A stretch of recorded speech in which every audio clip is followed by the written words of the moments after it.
welcome to a special standing committee meeting on Sunday, December 21st, 2025. Would the clerk please take the roll? Mr. Sharland. Mr. Coghill. Here. Ms. Gross. Here. Mr. Lavelle. Here. Mr. Mosley. Here. Ms. Kel-Smith. Ms. Warwick. Mr. Wilson. Here. Ms. Strasburger. 5 Here. members present. Okay. 7 members present. Thank you very much. Our next order of business is public comment. I would like to remind everyone that the rules of council state that comments are limited to matters of concern, official action, or deliberation which may be before city council, and profanity will not be permitted. I don't have a list of registered speakers, so if there's anyone in chambers wishing to speak, I apologize. Our first registered speaker is Dr. Ronald Lynn Miller.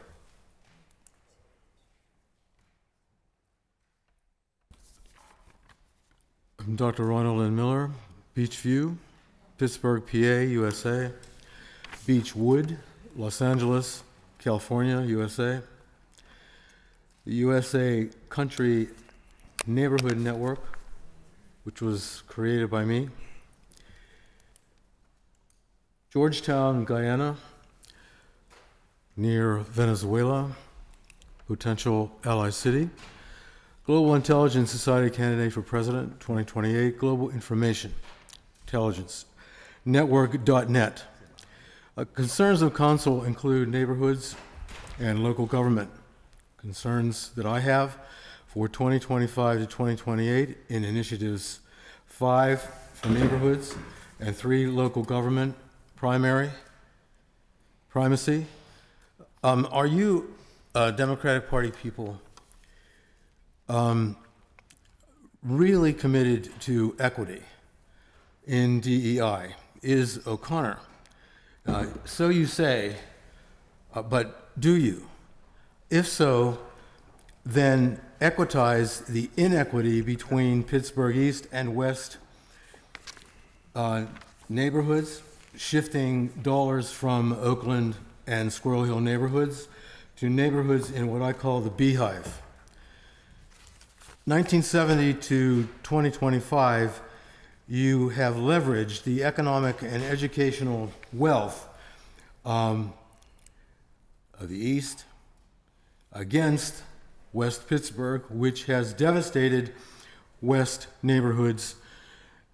West is now essentially an overtaxed desert, and East, desert, dominated by local undertaxed CMU and Pitt.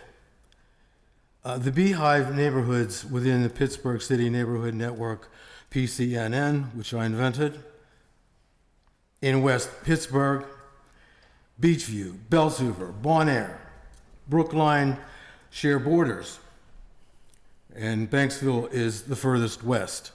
Who decided these borders of these neighborhoods? There's no evidence that there's been a referendum to which adult individuals voted for these borders. All bees need pollen, and they need it very badly, and they need it via, I think, neighborhood elected councils. When was the last time, Mr. Lavelle, you were in Bon Air and down Bon Air Avenue, or in Beachview, down Beachview Boulevard, or Gainey, or Mr. O'Connor? In Beachview, in 1970, there were 14,000 people. And in 2020, according to the US Census, there are 7,000. This is decimation under the Democratic Party. Thank you. Our next speaker is English Burton, who I do not see online, is not here. Our next speaker is Ikahana Hal Malkina.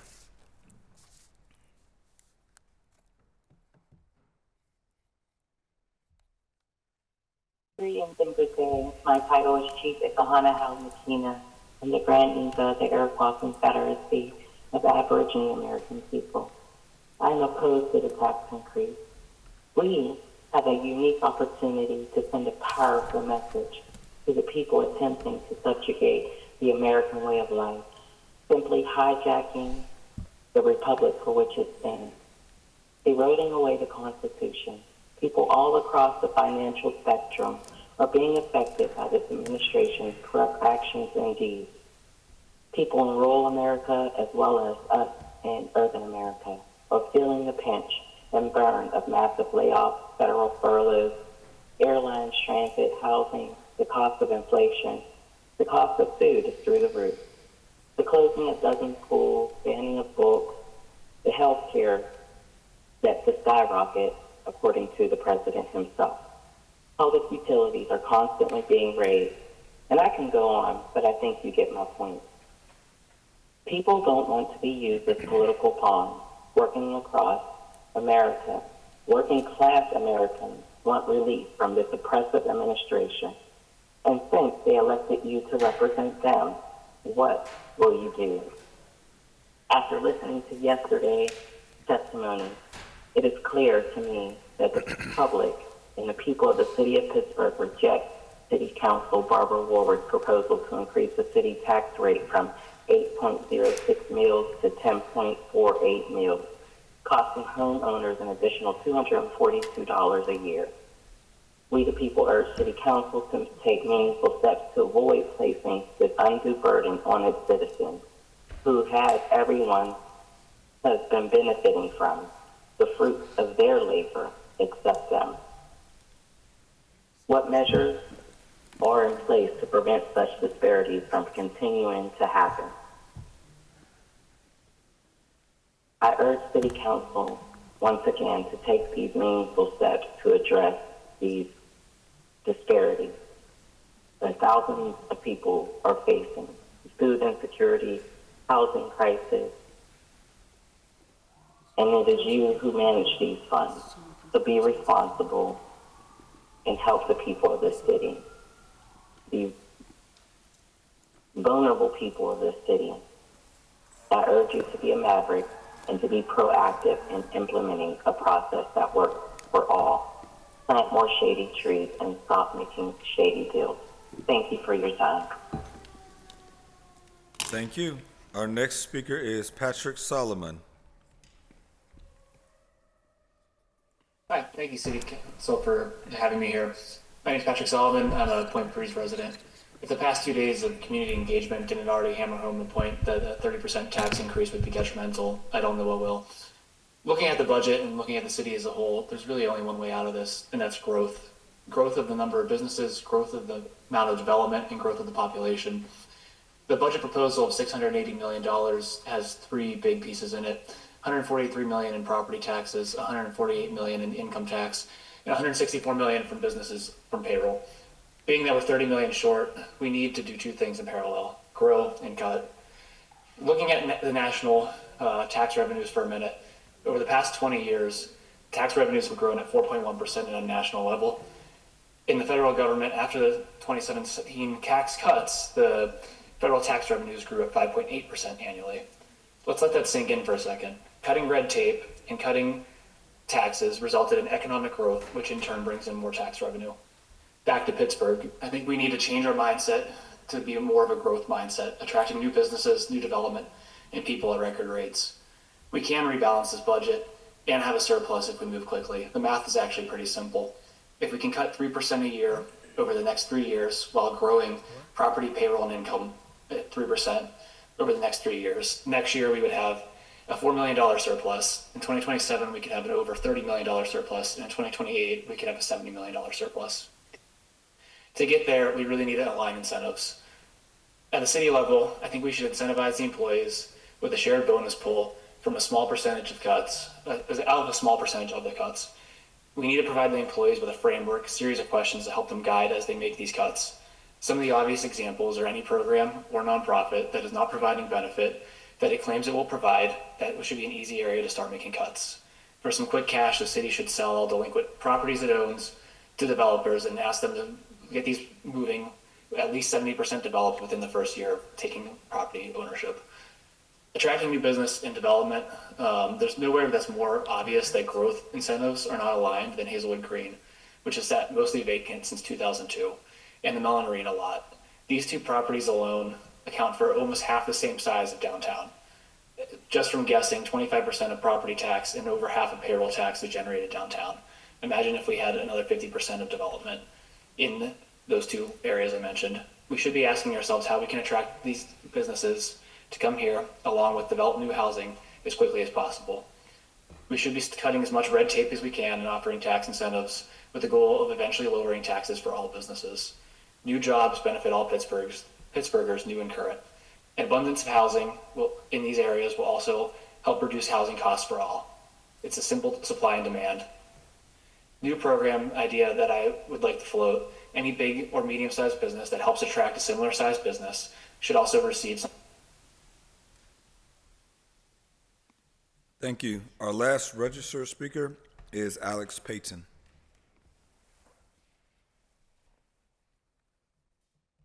Good morning. My name is Alex. I'm a Garfield resident, and I want to be clear about what this budget moment actually represents, because we have to name the problem determines how we respond to it.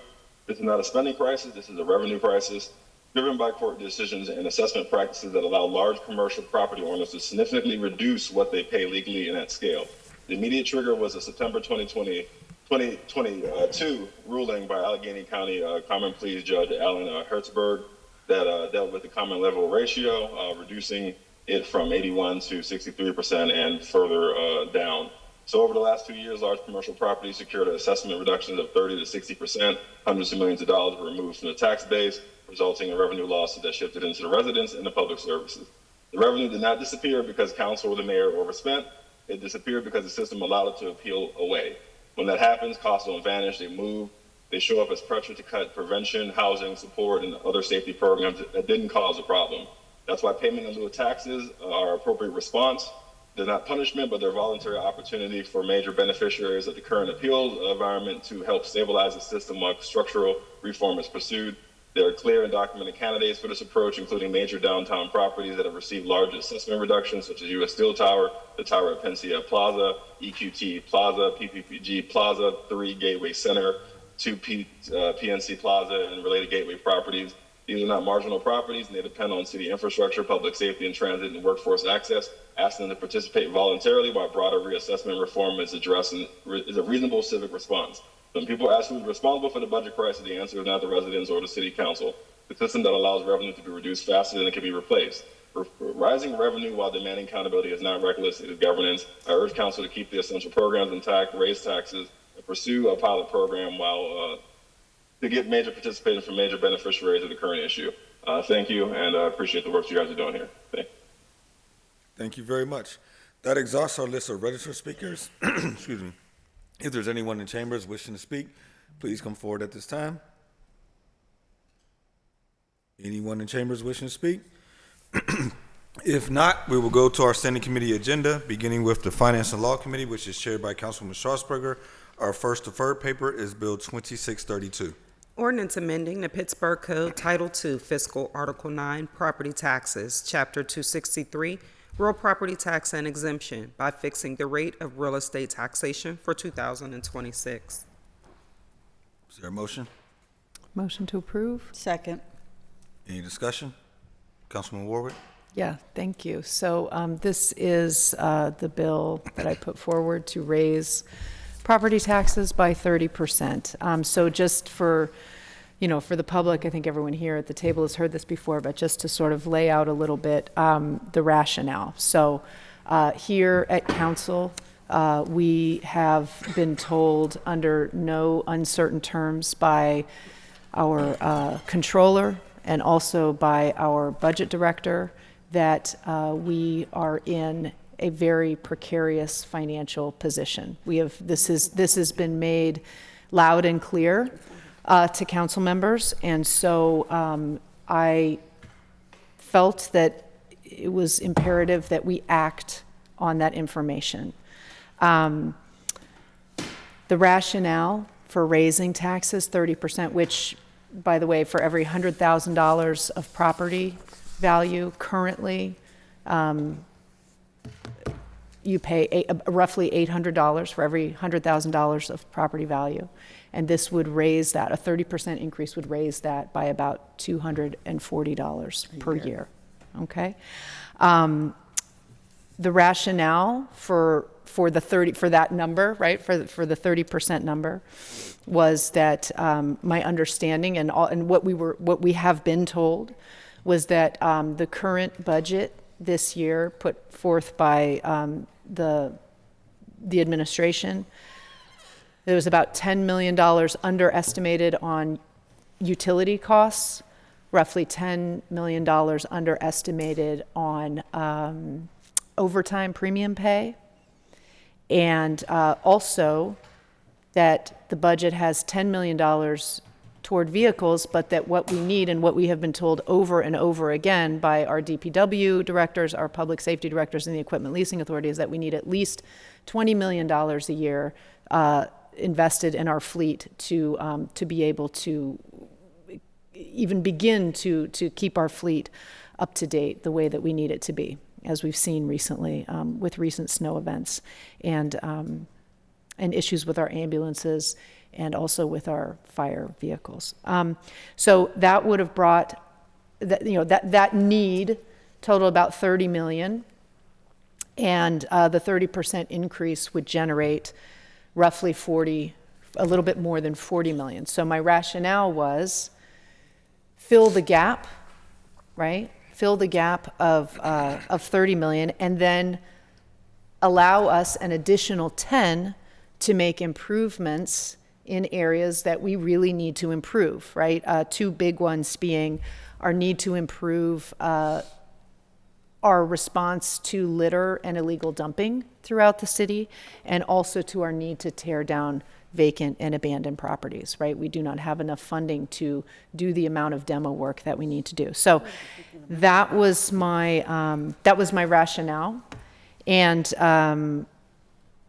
I do want to say that I understand that there is a desire to also make cuts, right? And I recognize that, and I appreciate that. And I am very grateful to all my colleagues on council and also the directors who have really gone through down to the absolute bare bones and put forward potential cuts, but those cuts don't get us where we need to be to fill the hole.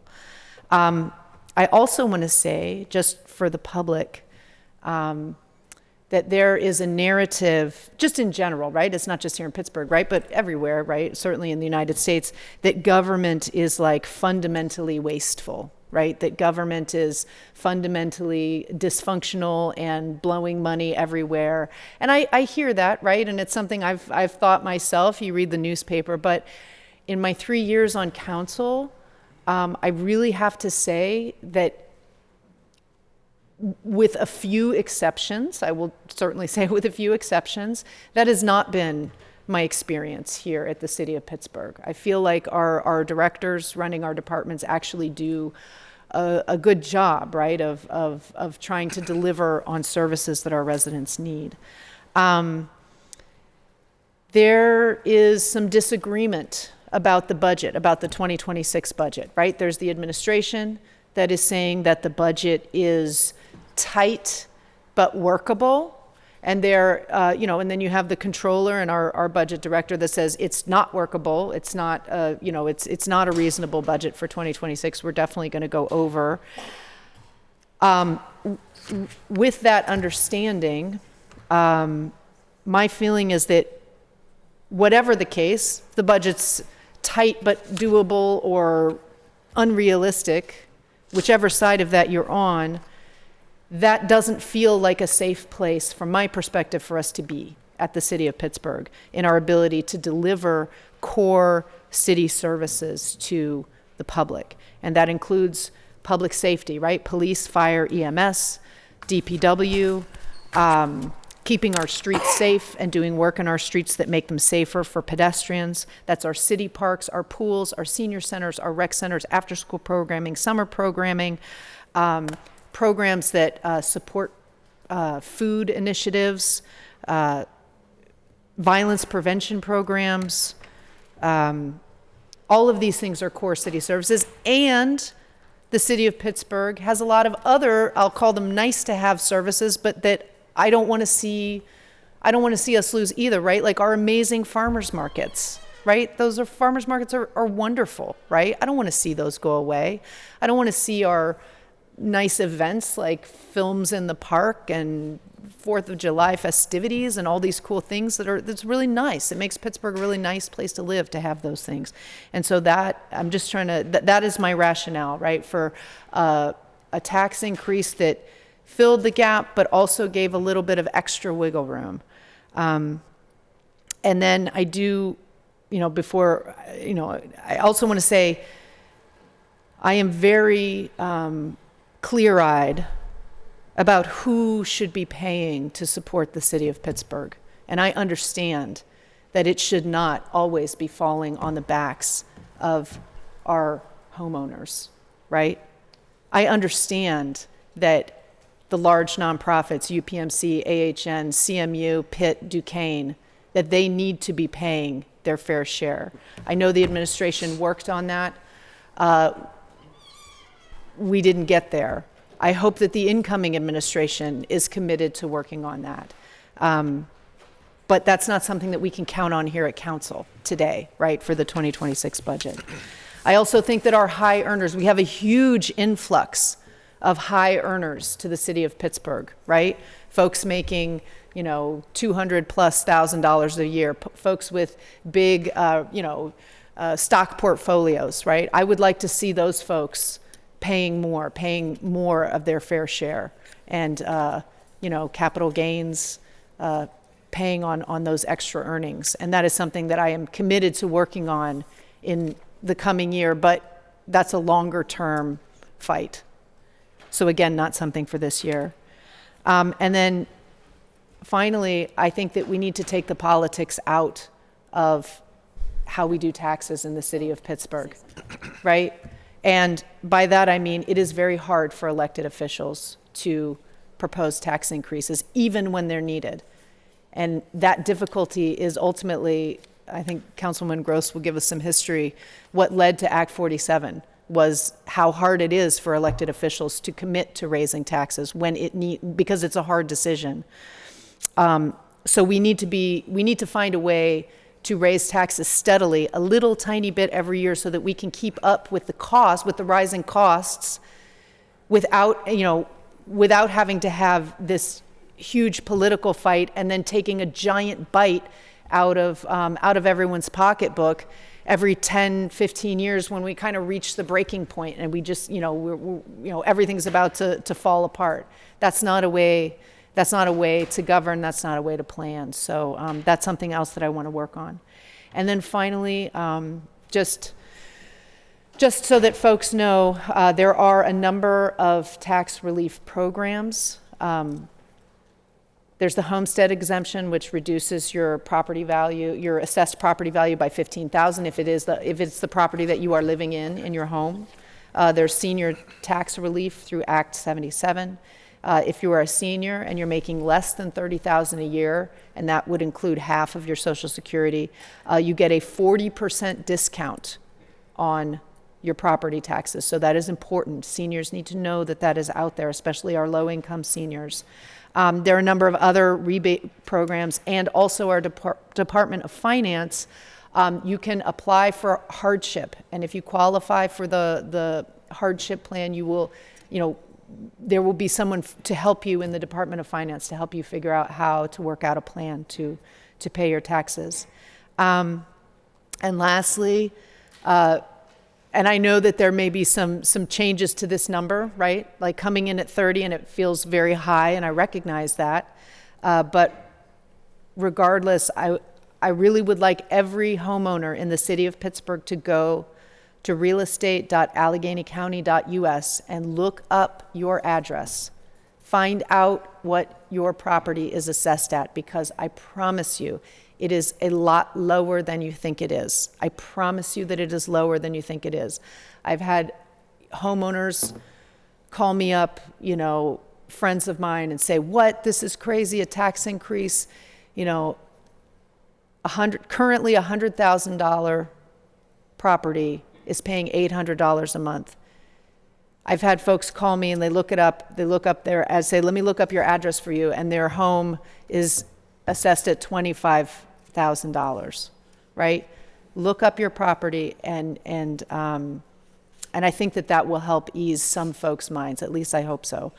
And with that, I will just say thank you so much to my colleagues. Everyone has been working so hard to try and figure out, the piece that I put forward was the tax increase. It is something that we have to do. And as far as figuring out the cuts where we can trim, my colleagues on council have been doing an incredible amount of work on that, and I'm very grateful to them. And I am very hopeful that today we get to a balance between the two that ensures that we can keep providing core city services to our residents, the services that they deserve. So I'll leave it at that. Thank you so much. Thank you. Councilwoman Gross. Thank you, Mr. Chair.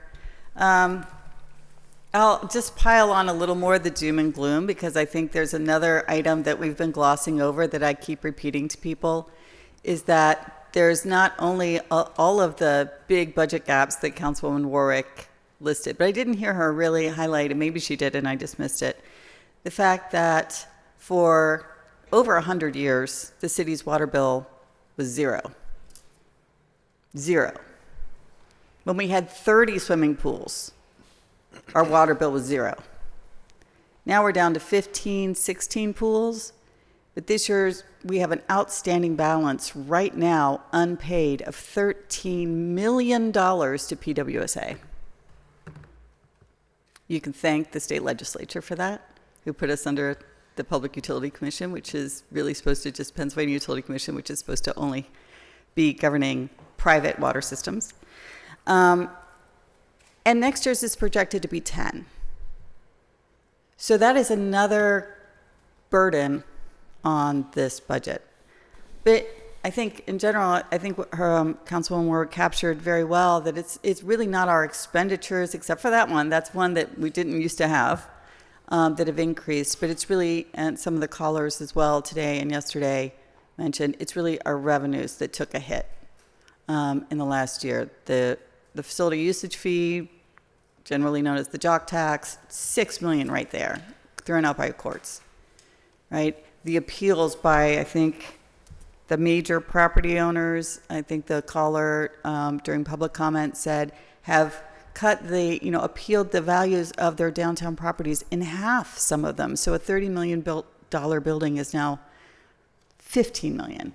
And then the courts allow them to discount their payments down to 60% of that value.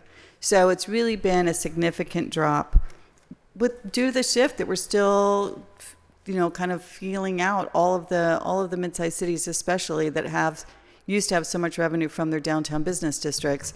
Post-COVID, with the shift in work, that so many of the offices downtown are empty half the time, is a significant shift. I've also been telling people over the last week, and I have to think my staff are kind of looking up, we keep going backwards, asking the question in our records. You can find it in the media, and you can find it in our legislative record, Legistar.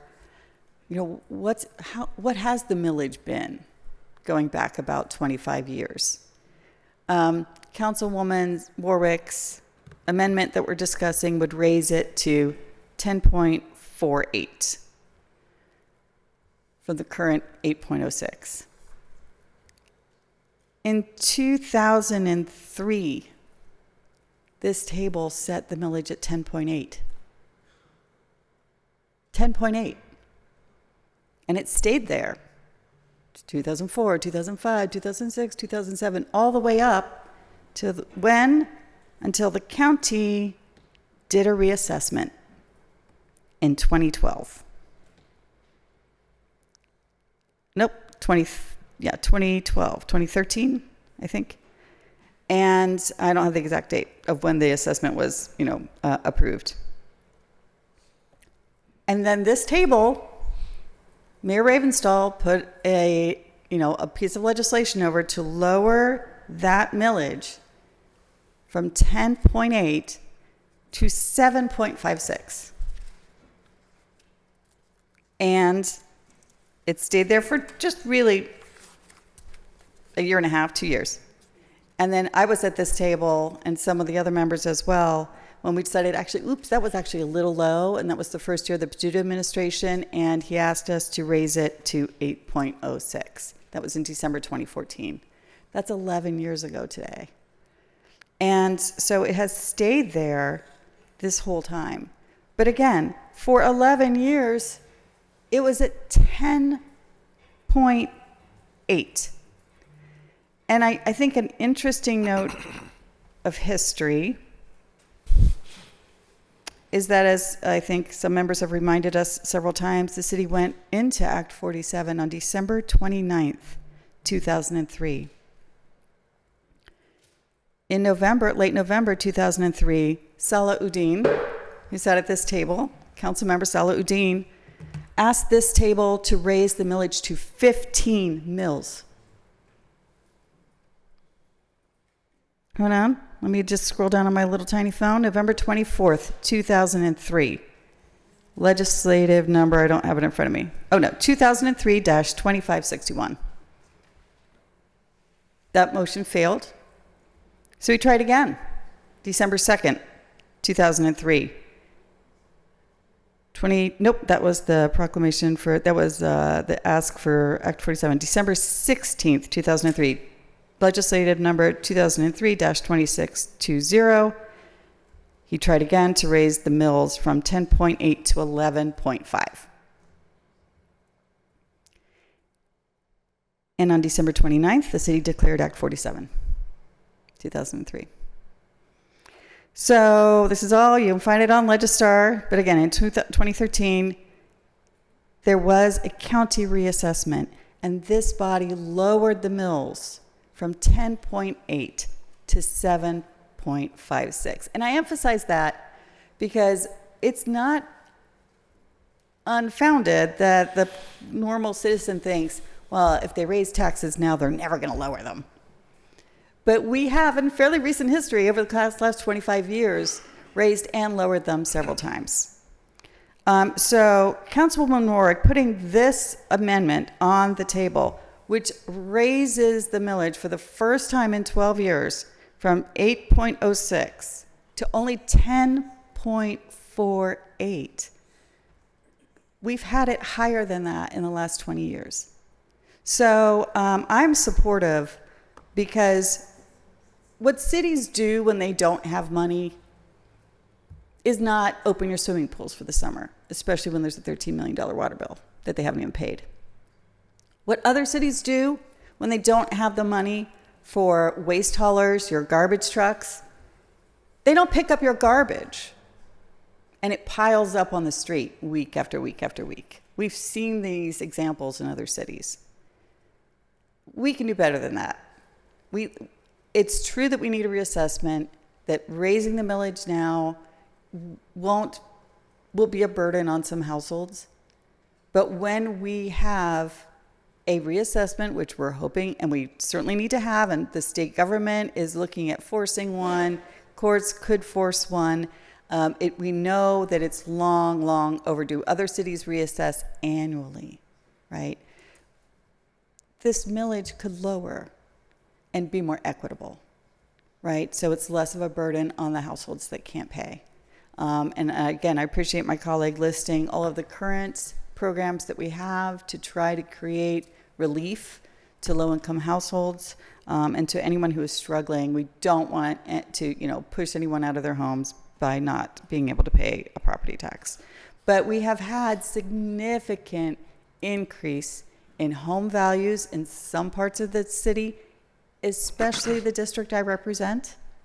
Incredible jump, tenfold jump in property values in some of the census tracts that I represent in the span of just 5 years. We were 15201 was the highest increasing property value over a 5-year span. I think the first, if they did it by zip codes, I think, was a zip code in San Francisco. Position number 2, I think, was another zip code in San Francisco. And position number 3, nationwide, was 15201. So this is not fun for anyone. It's certainly scary for some people, But as Councilwoman Warwick said, look up what your actual assessment is. You can find it on the Allegheny County Real Estate Portal, and then you can see what this math means. It would be raising it not even quite 2 mils. So you can calculate yourself how much this will cost you over the spread of a year. So I'll stop there, Mr. Chair. I think we have, we've kind of understood that it's not unheard of. We've had higher millage with this increase. Pittsburgh has lived through a higher millage in its past. And certainly the math that we've heard through all of our budget hearings from the controller's office, from our own budget office, really does affirm that what we need is more revenue. I'll stop there. Thank you. Thank you, Councilman Wilson. Thank you, Mr. President. Thank everyone who came here on a Sunday. It's good to be here. I've never been here on a Sunday. Neither have I. I haven't yet. But times are different, and so I appreciate all the staff and everyone who made sure this is happening, and Council President, your leadership on the timeline, and the Finance Chair, Councilperson Strasburger, your leadership on the timeline as well, and organizing all these meetings and all these beautiful yellow pieces of paper I have in front of me, which are amendments for the budget. But I just want to get to the point of why we're here today, and I've been saying from the beginning that we have to fix our own house before we charge you more for your house.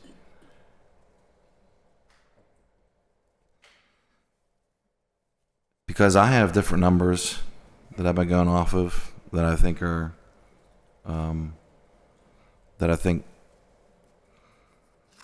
want to mention since we're talking about the budget. So I've been listening, and I know that the reasons for the initial 30% were, I'm listening that it's, after listening that it's 10 for utilities, 10 for overtime, and 10 additional for the fleet, and then maybe there was some more money. I think that gets us to 30 million. But just considering those numbers, and I don't mean this as I want to argue back and forth. I'm just letting the public know where I'm at with the numbers when I was having conversations with everyone who works in this capacity to come up with the numbers. So with the utilities,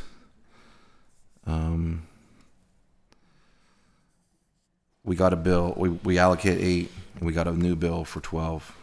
That's 4 additional million. And then the electricity went up, and there was 2 additional million. That's $6 million. So I just have different math on the utilities. So if we're saying 10 for utilities, I have 6. When we look at overtime, we had a good meeting here. I think it was actually very productive with the administration, with OMB, and they, they explained whether or not you agree with their calculations. And, for transparency, I've been, out with, I think, most members here saying that we disagree with the amount that they're estimating for overtime. And then they walked us through so like, for instance, whatever the overtime number was, 15, we looked at the past 3 years, the estimates, and that was, if you look at the average of the past 3 years, it was over by, X amount, rough estimate. So we definitely saw that as a way we definitely saw that as a way that they were looking to balance the budget by making those numbers smaller. And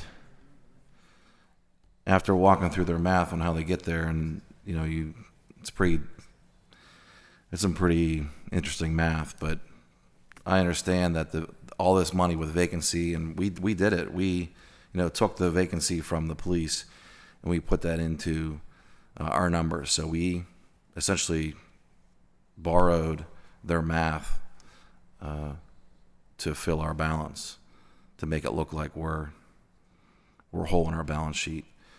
So after you go through their math, my overtime number that I was coming up with was as high as we had to solve for $5 million.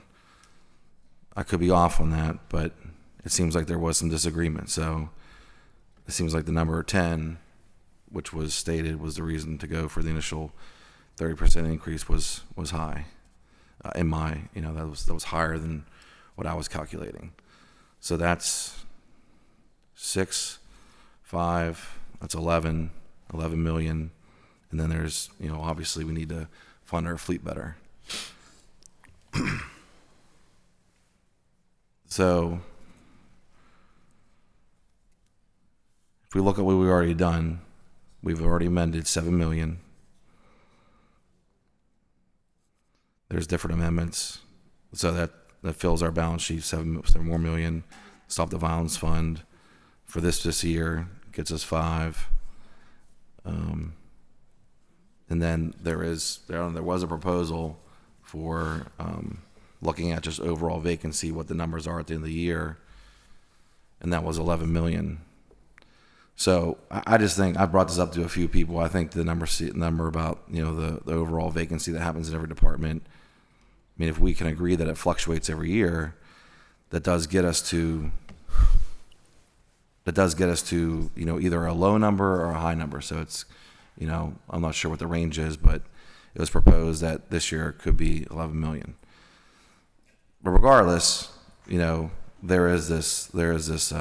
could be like this delta within it. So we could assume, there is going to be some money left over just from natural vacancy throughout the year.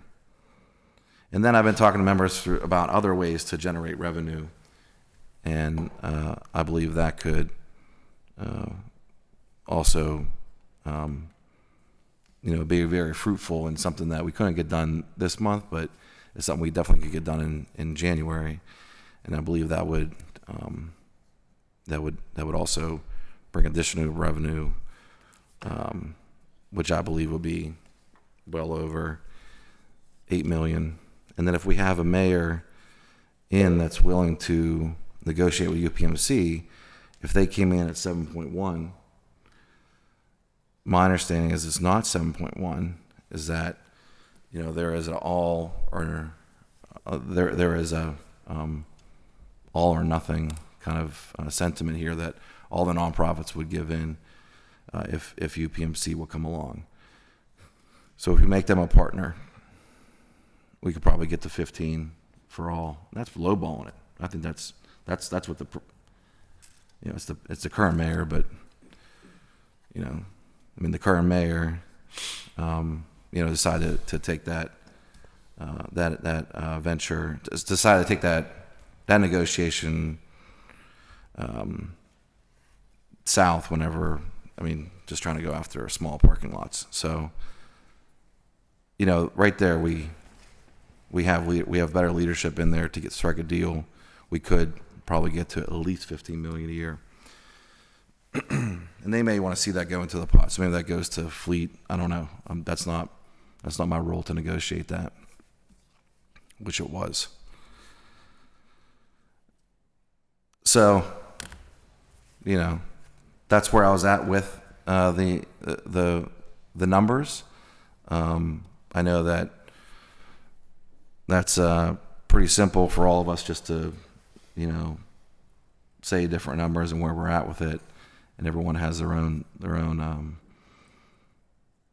strategy on what they want to do. But I think that this year we could get by, and we could definitely create more additional revenue. And we could look to the new administration to figure out where we could make government more efficient without spending more money. I think that we all agree that some departments could do better than others, and that doesn't require more funding. And so at this time, I feel that it would be unreasonable to put more on the backs of the working families that are that are homeowners, that are property owners, and especially in the time when we have downtown in the state that it is, and we see decreasing property values. We ultimately want people to invest in it. We want to show that Pittsburgh is a place to invest, and that we're just not going to, continue to tax you. So across all taxing bodies, it's going to show that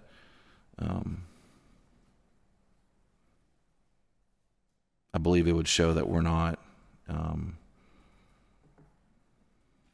showing that we're that we're making sure that, like I said, I'll go back to that our house is completely good before we tax your home more. But with that, I'm just looking forward to working with everyone in the new year. I know that we may disagree on the tax increase now, but you do have a partner in making sure that we continually come back to the table and make sure that government works for the people of Pittsburgh. And we may disagree now, but in the future, looking forward to working with all of you to make sure that Pittsburgh works for everyone.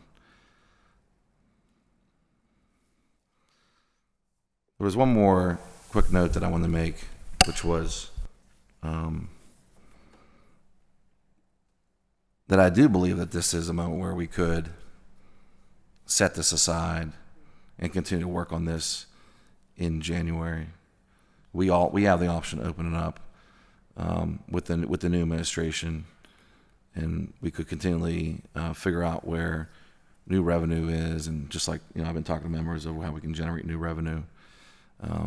I think there's even more ways than one without going straight to real estate tax. So I would like to figure out a way to work within what we already have, so we can continue on, showing the people that we're looking at our government and using their taxes that they've already given us the most efficient way. So I guess I don't see this as dire of a moment right now that we have to solve this problem. I think we could solve this problem with new leadership in the future. So I'm looking forward to that relationship and looking forward to working with you all in the future. Thank you. Thank you. Councilwoman Smith. Thank you. Almost a lot of what Councilman Wilson just said. I feel like this is not something that we have to do right today. The budget's open. You could do it again. You can increase taxes next year. If the incoming mayor is unsuccessful in getting an agreement with a pilot agreement in place, there's a lot of things that could happen from now to then. You could look through the budget and find out where there might be some waste. You could wait until the new mayor comes in and tells us what his agenda is, and you could try to come up with a pilot program. But I think you're raising taxes. It's not that I disagree that they need raised. I think they probably do need raised a bit, but I think that they don't need raised to the amount that I'm seeing possibly here, between 20 and 30%. I don't think they need. Is that correct? Currently, it's 30% is what's Currently on the table. 30, but there's amendments, right? So I don't think I don't think it's fair. And honestly, it frustrates me to hear people who really have great incomes talking about raising taxes on people who don't have great incomes, to do things like handing money out like it's candy. It's as if it's all the grant money that we're doing, all the projects that we're doing. Yeah, they're great, but they could be funded by a pilot program, or they could be funded by a sponsorship. And I'm curious what was presented to council's leadership, what all the options were. And I will say that we were told last year that our budget was okay. So, I mean, yes, we got warnings a couple hours before, but up until that point, several of us, including Dan Friesen, sat here telling us that we needed to do something differently.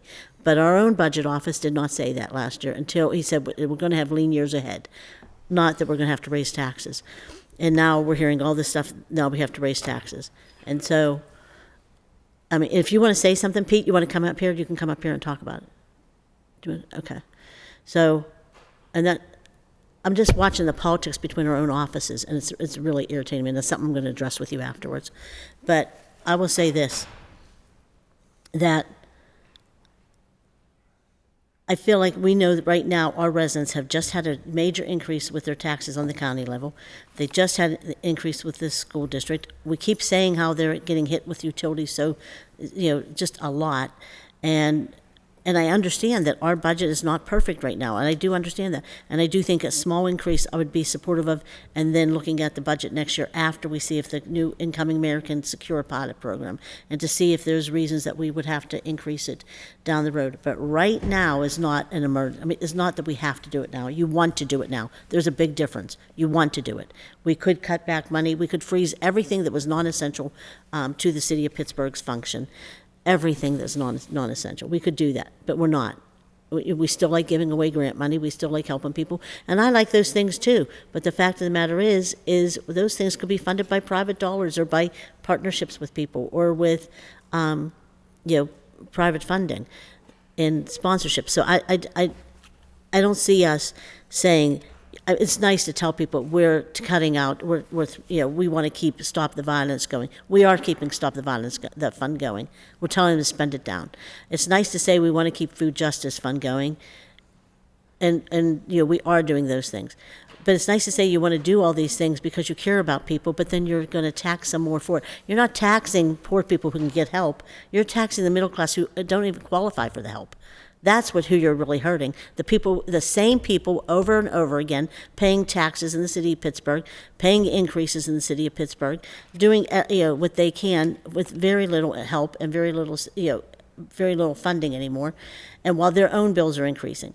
So it's like you're just creating another layer of poor people in the city. That's what you're doing. You're going to push people out of the city of Pittsburgh, and then you're going to wonder why there's no people paying taxes. Our own employees don't want to live here. Our own employees don't live here and don't pay the tax, but yet they come to the table and ask us to increase taxes on the people paying it. And you're willing to do it. And Councilman Coghill and I, just in 1 week, were able to find $8 million to stop wasting that money. And that was with the help of the current administration. But I will say this, that was us just taking a glance. I would love to see our budget office come up with all the places we could all, cut or hold or freeze, anything that's non-essential to the city. That's what I'd like to see. And then if we had that, we could have that conversation about what we need to raise tax. We don't even know what the real number is because we're getting so much mixed information. And so that to me is disgusting too, with all the mixed information that we're getting and at the last minute. I mean, we pay a lot of people a lot of money to give us right answers and to make sure that we're making the right choices for our voters and for the people of the city of Pittsburgh. And we're getting it last minute and not complete and contradictory. So if the residents want to know why we're struggling over this vote, it's because we're not getting all the information that's not, as you can hear, and you've heard hopefully over these past few hearings, we're getting mixed information. Some things from our budget office, something from the administration, something from our council, our colleagues, and it makes it really difficult to make a really good decision. I mean, I think that we do need to probably to raise taxes somewhat. I don't think it's 20 or 30%. And I don't know how you've come up with these decisions. You make all these cases and all these arguments, but really, you also say you care about poor people. So, I mean, how can I trust anything I'm hearing? So for me, I'm not going to vote for a 20% increase. I'm not going to vote to hurt. I would vote for something much less, and I would suggest that we would hold off until next year, until we actually see what the new incoming mayor can do. Now, I know he wants this to pass. I know he wants some tax. Of course, what mayor wouldn't want to have money? And I'm sure you've all gotten some contact information from different people, including unions. and others who want to see this happen. And it's not that I don't want to see it happen. I want to know that what we're doing is right, and I want to know the number is right. And I have not seen or heard any of that from anyone, that the number is right. And for me, to do that to our residents when they're in such a bad time, I mean, don't tell me next week that you care about affordable housing. Don't tell me next week that you care about people that are struggling. Don't tell me you care about the Food Justice Fund, because you are making people line up for that stuff with your votes. That's it for me. And I'll say more if I have to, but that's it for now. Thank you. Any other members? I'd like to Councilman Coghill, then Councilman Mosley. Thank you, Mr. President. So I've been consistent ever since it was proposed to raise taxes. And coming from the private sector, I was really kind of taken back by some of the spending that we've taken on in the last couple of years. So the reason why I've been consistent as to not wanting or not needing to raise taxes, I'll just give you two brief examples.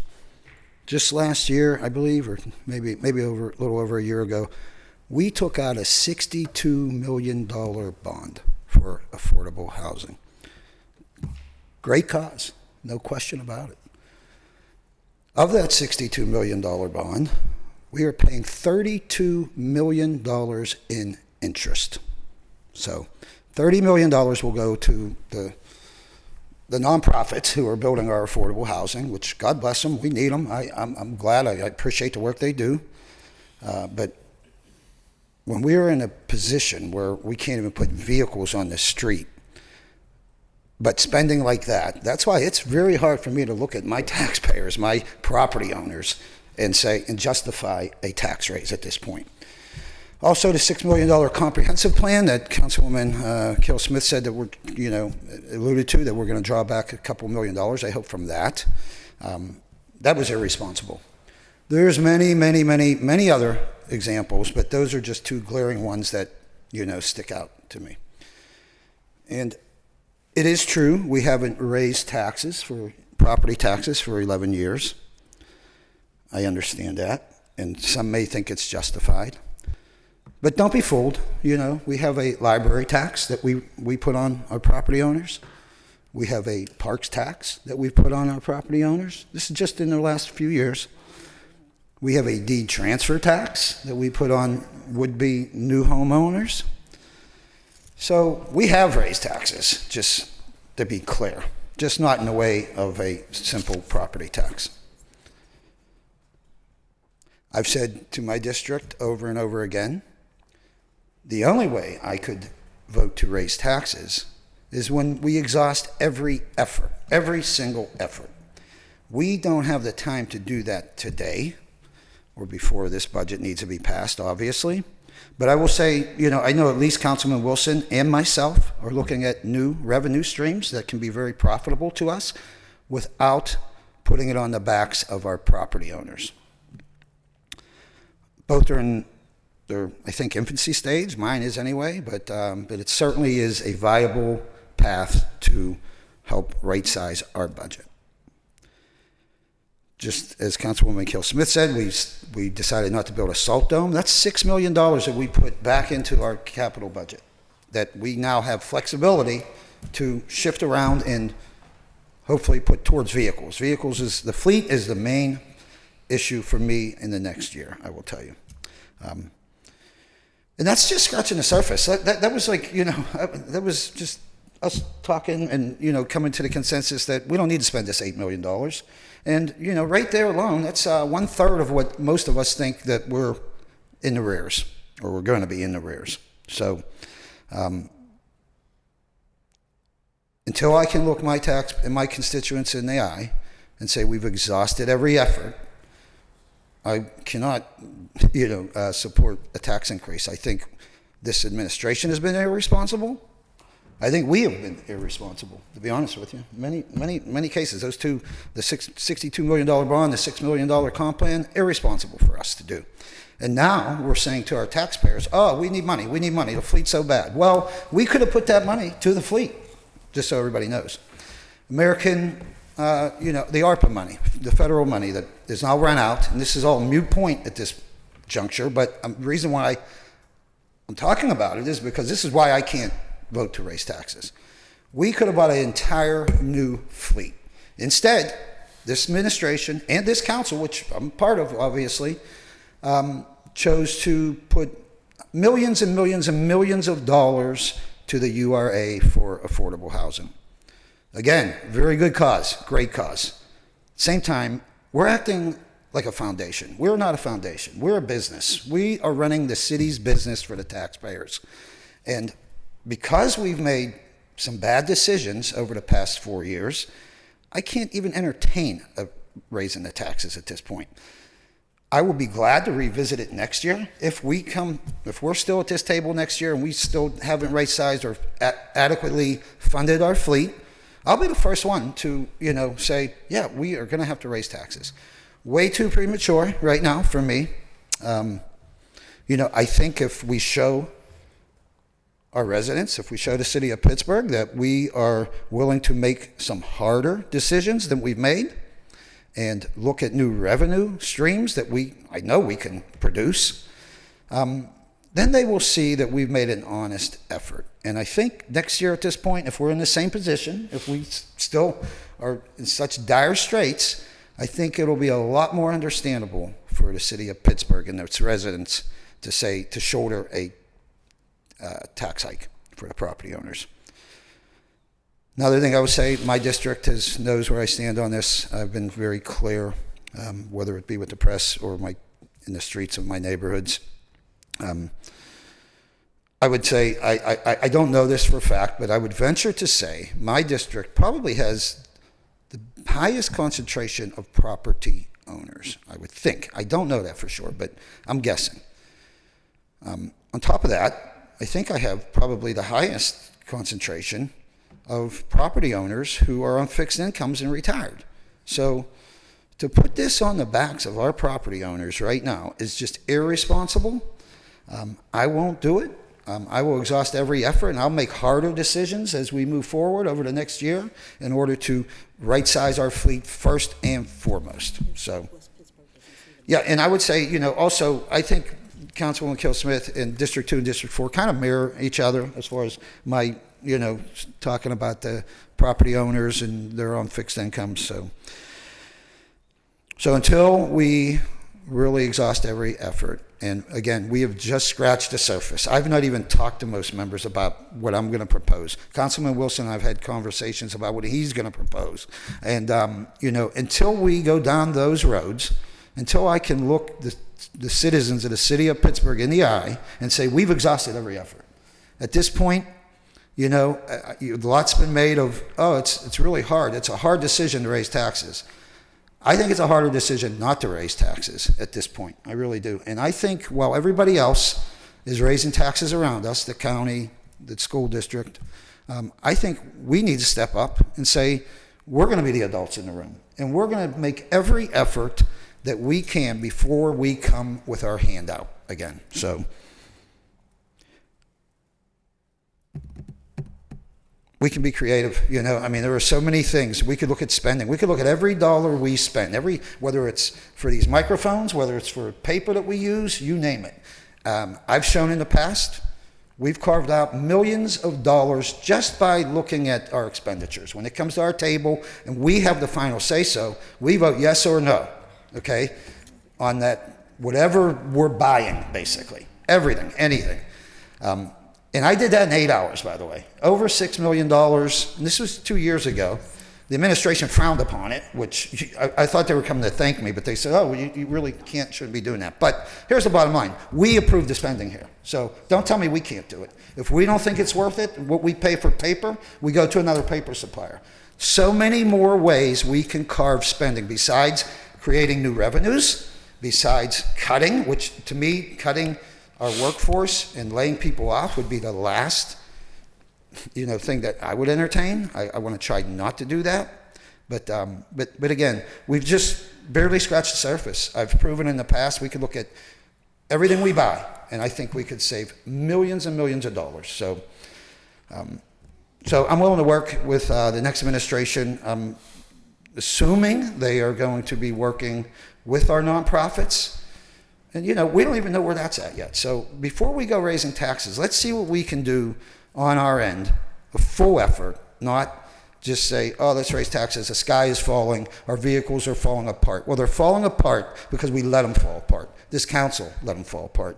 I had a post-agenda 3 years ago, had every director at this table telling us what dire straits their fleet is in. We had ARPA money we could have directed to it at that point. Did we? No. So that's why it's not responsible for us to raise taxes. That's why I won't if I have to next year and we're in such dire straits, which I don't think we will be. I don't think we'll have to raise taxes next year or the year after, to be honest with you. 20%. So I think we could hold the line right where we're at. We have raised taxes, library tax, parks tax, all of it, right? So that's my thoughts on it. I know it's been difficult on all of us. Nobody likes to talk about this subject. I appreciate the efforts of my colleagues as to trying to find ways to right-size our budget. But again, we've not tried hard enough yet. So we can always open a budget. If we don't think it's balanced, we could do that next month. So I'm going to continue to work on things. I'd rather focus our efforts not on a tax raise. Look at other things we can do. Again, be creative. We could look at everything we do. We could save millions and millions of dollars. I've proved it. I've done it. And I'm willing to do it again. So that's my thoughts. Thank you, Mr. President. Thank you, Councilman Mosley. Thank you, Chairman. I'd like to enter a motion to amend to reduce the millage rate listed in this bill from 10.48 to 9.67. There has been a motion made. It's now been seconded with discussion. Councilwoman Gross. Thank you, Mr. Chair. I just want to add a little bit more context. So not only were the mills in 2002 10.8, which is higher than the proposal on the table. The number of city employees, I think, is important for us to look at, because we just heard a number of colleagues, and we hear some people in the public saying as well, cut more, cut more, cut more. I don't want to discourage any of my colleagues from looking carefully at the contracts. I really do appreciate Councilman Coghill and Councilwoman Kell-Smith's willingness to look at a capital project on the capital. Was it operating or capital? I thought it was a capital project. The $6 million $7 million salt dome. I think that was a really important place for us to look. But the number of employees, when we're looking at programming and we're looking at services, core services, I think I need to reiterate that I don't see any more places to cut. I think that is what we saw in our budget hearings. We will be cutting into actual service delivery. And again, when we say words like service delivery, that means your garbage being picked up. That means your swimming pool being opened. That means, someone being there to answer the phone when you're trying to get a permit. I mean, these are like core city functions. So in 2002, when the millage was 10.8, the city had 4,305 employees. Again, 4,305 employees. The budget in front of us has a proposed 3,607. It's not quite 1,000, but it's a solid 700 fewer employees. And I think we would just be cutting away. We've said it before, but I just wanted to reiterate it. We've said it before here at the thing. It's not cutting. There's no fat to be cut. The fat's already been cut. And so we'd be cutting into like muscle. It's kind of really is a gross metaphor, the more I have to say it. But that we can't cut our way out of this. We've said it before, we said it again. I just think that those numbers are also really helpful to have in front of us. So again, I'm supportive of the going up to 10.48 because, again, we survived 12 years of it at 10.8, even higher. It's been done before. When the county reassessed, it went down to 7.65. And after 2 years, we raised it again to the current 8.06. That was 12 years ago. We haven't raised it since, and we know that property values have increased. We need that reassessment to really capture all of that increase in value. I'll stop there. Thank you, Mr. Chair. Thank you. I've got Councilwoman Smith, followed by Councilman Mosley, and then Councilwoman Warwick. I'll wait till they come. Okay, Councilman Mosley?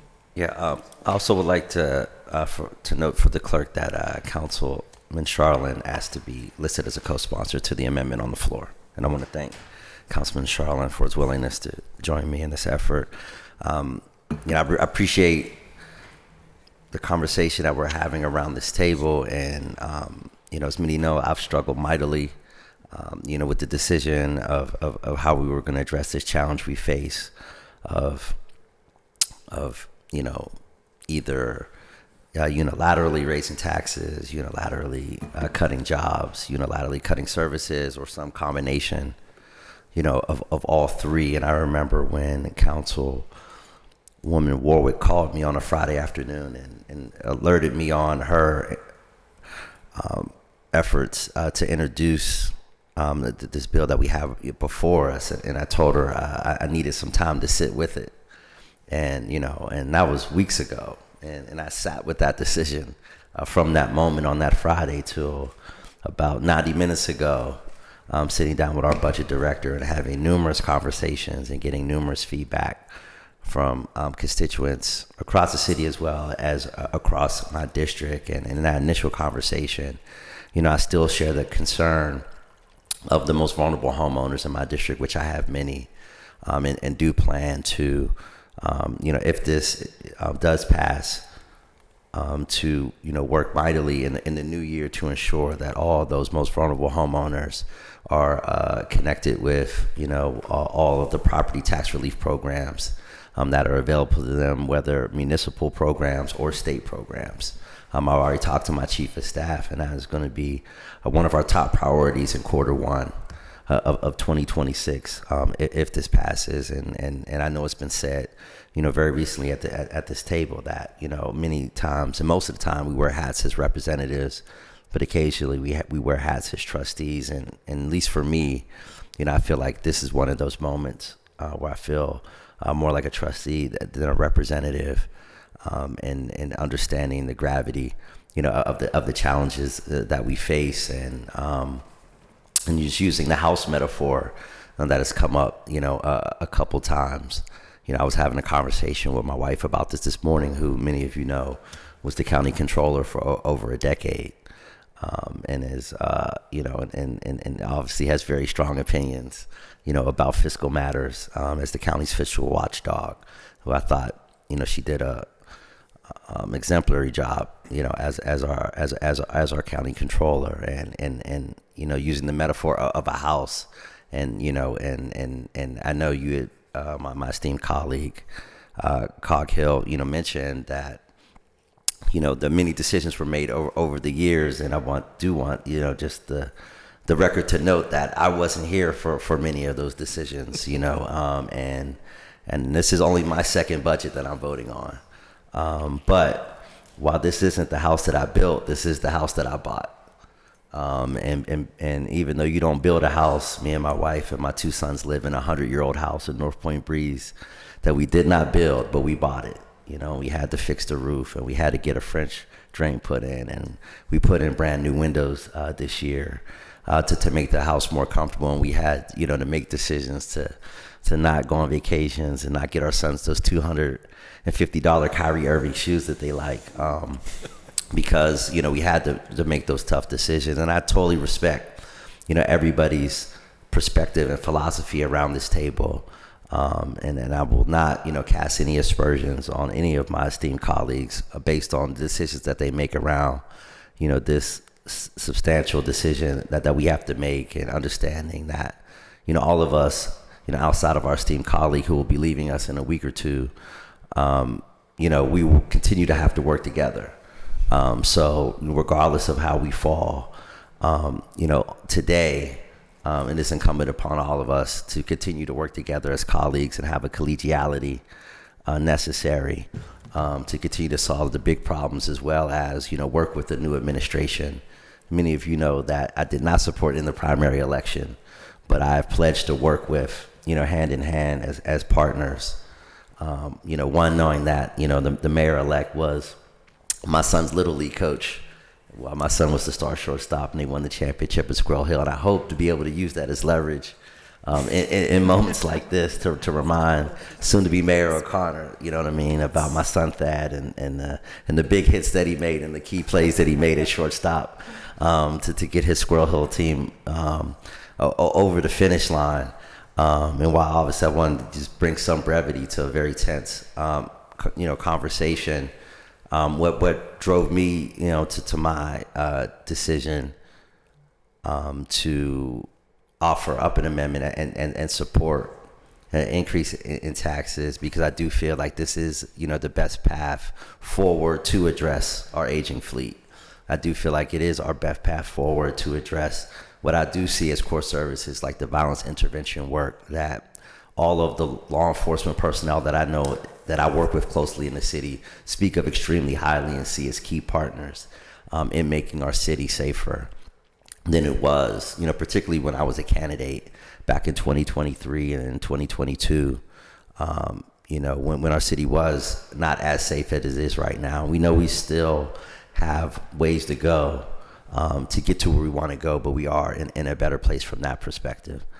So in my view, not to question anyone else's sense of responsibility, because I respect everybody around this table, but for me, I felt like this was a responsible, path to take, and I'm willing to take, whatever incoming, and then willing to sit down and have a conversation with every single constituent I have in District 9 that has questions about that. I think I built a reputation on being responsive, being accessible, and willing to sit down with folks and having those tough conversations and being in the hot seat. And I think that has been indicative of what I'm about. So I'll leave it there for now. I look forward to continued conversations. But the last thing that I will say is that I do hope that if this does pass, this extraordinary step that we take is the impetus to, in my opinion, put on the front burner conversations about the pilot program, so that, we can be like Boston and other cities that do get those resources. I was sitting down with Director McDevitt this morning. We were looking and seeing that, the city of Boston, has got, I think they got about 20 million last year and about 30 million in what they call community benefits. We got to reach out to them and understand exactly what those community benefits mean. But we definitely need to go down that path, and also as well as be an impetus for the county to begin reassessment, as well as an impetus to have those conversations with my esteemed colleague Councilman Wilson around other sources of revenue that Councilman Coghill, so that maybe this time next year we could be lowering the millage rate again, because we have found those various sources of revenue. But I think at this moment, for me, the responsible thing for me to do, was to step forward and offer up this amendment.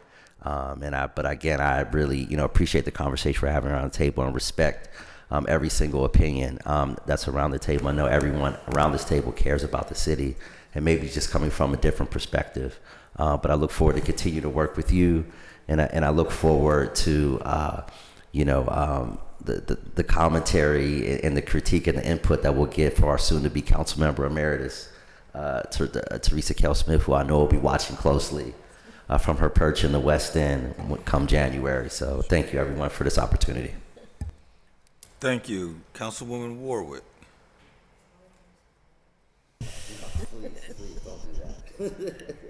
Yeah, I just want to say thank you, Councilman, for those words, and both councilmen for this amendment. I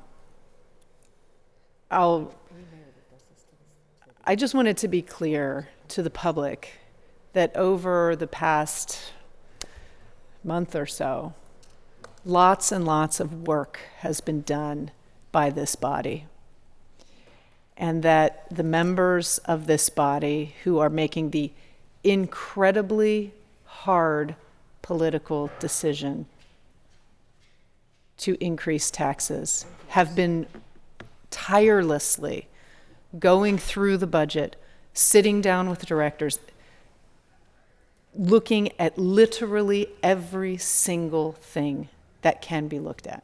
The work is being done. So I want that to be clear. It's easy to say that the work isn't being done, but it has been done. And so the folks who have been doing the work, I just want to say thank you very much. And also because of that work,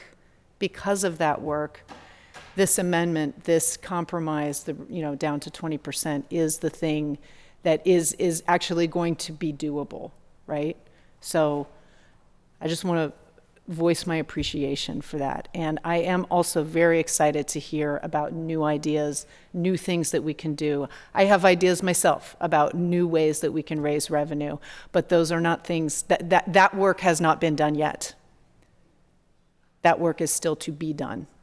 So once that is done, I am here for it, right? Whatever my colleagues can come up with to increase revenue and make our city not just functional, not just baseline functional, but actually excellent, right? In all things. We are excellent in quite a few things at the city of Pittsburgh.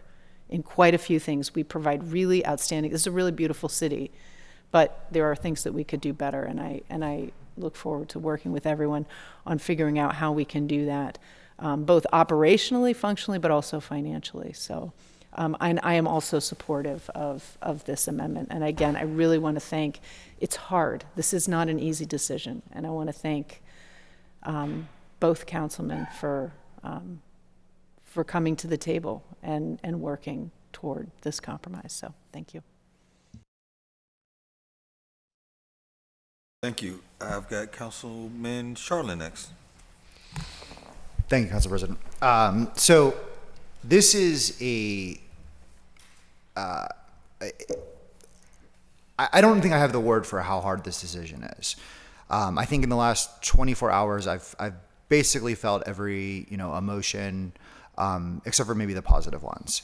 I'm angry, I'm sad, my heart is breaking. As I have spent a lot of this process talking through to community leaders in my district and folks I think that have a good understanding of their neighborhood, this is not an easy choice for me to come to as the representative of the 3rd Council District. My district is going to hurt from this tax increase.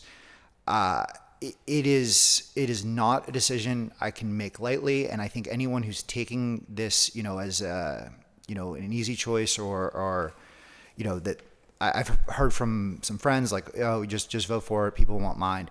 Yeah, they will. They will, and I'm really upset that anyone might think that.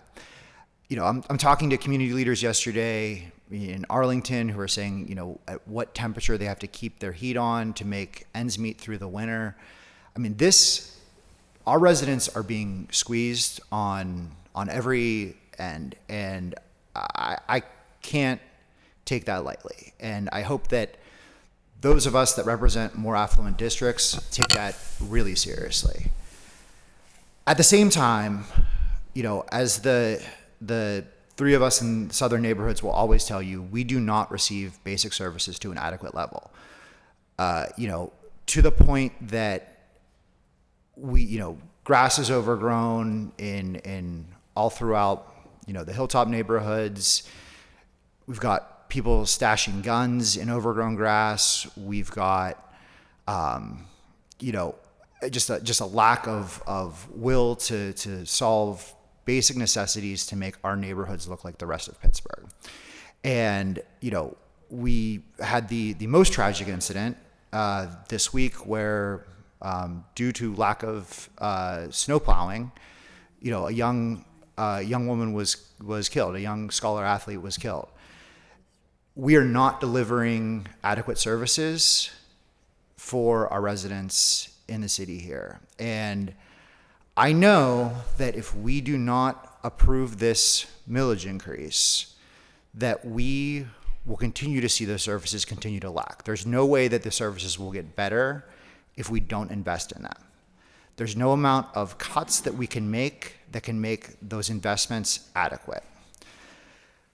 I don't want to be put in this situation. I don't think any of us want to be put in this situation. This is not comfortable for any of us, and the gravity of this situation is huge.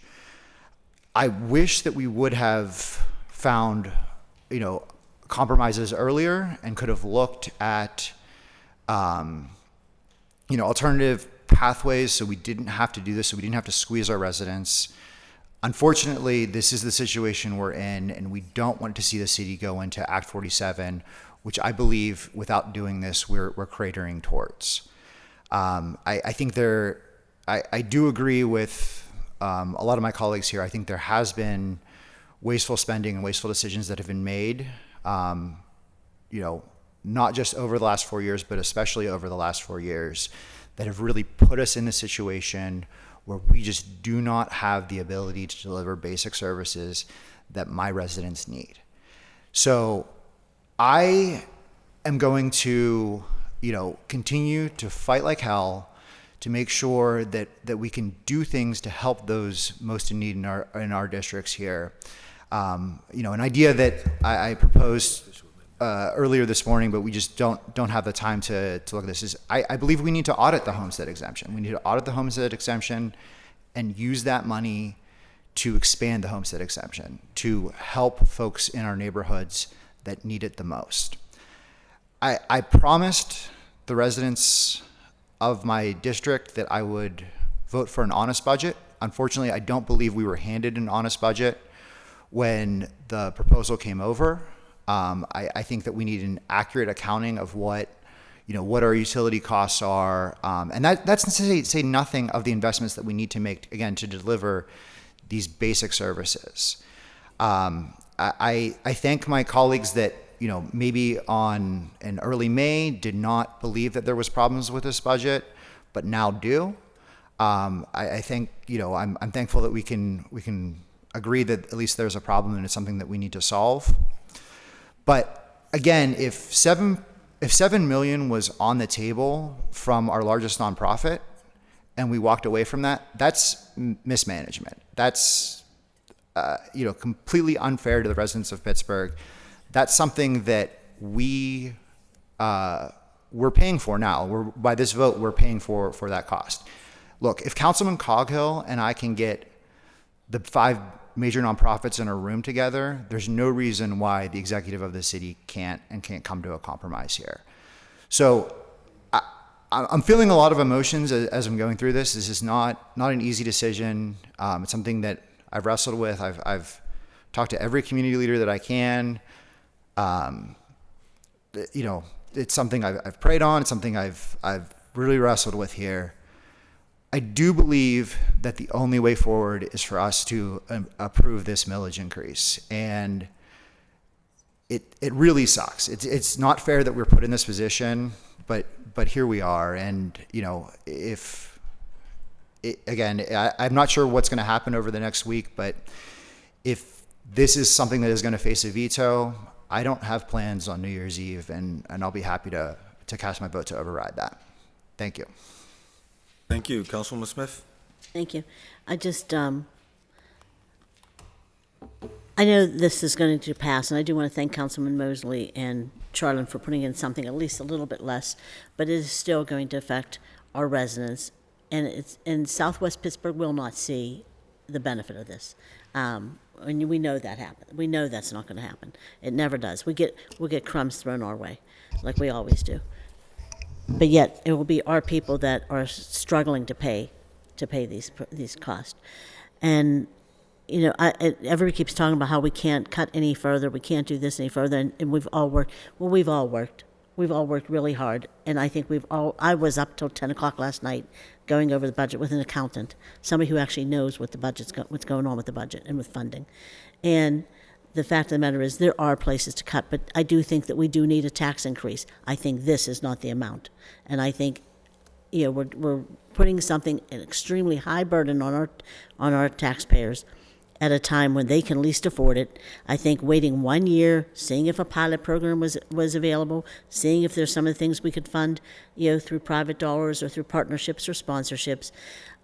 There's just so many other things that we should be exploring, and I think just waiting a few more months would not change that. I mean, you could still enter this year with the budget that we have, or with a smaller increase. So for me, it's seeing that what this does to our residents. All of us are. We're not struggling. We're not struggling here. So our residents aren't making the kind of money we're making, and their households don't pull in the kind of money most of ours pull in. My husband's a warehouseman. I may not have some of what all of you have, but I can tell you we're not. This won't affect us, but it will affect other people, and it will affect a lot of people that I know. And the part that bothers me is that we have people calling us and telling us they can't afford things now, waiting in line for all the different services that we're saying that people need because they're hurting so bad, saying that we don't want rents to go up, saying, well, this is going to raise rents. And I'm not saying that we don't have to do it. I'm saying we should be having more conversations. That's great that some of you have been working, and that's great that some of you have been talking, but those of us who weren't included in those conversations doesn't mean we weren't having our own conversations too, with other people too. Like I said, I meant somebody who would know more about a budget and financing than I do. And listening to their opinions and their advice tells me that we're raising this too soon, too high, and there's time to actually go through this a little bit better. And I think our residents deserve that time, is what I'm saying.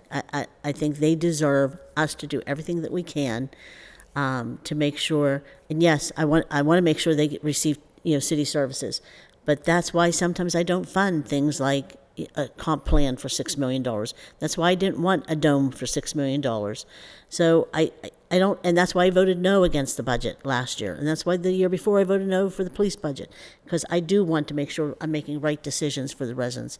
And I'm going to make sure I take time in placing those votes. I can't vote for this today. I am thankful for those of you that have been working on this. I wish that you would see that time is what our residents need and deserve. They deserve that. They deserve us to do that much. Take a little bit of time, look over this budget a little bit better, figure out, talk to the new incoming mayor, which I know some of you have been talking to some of his staff, but to talk to him directly and see what his plans are.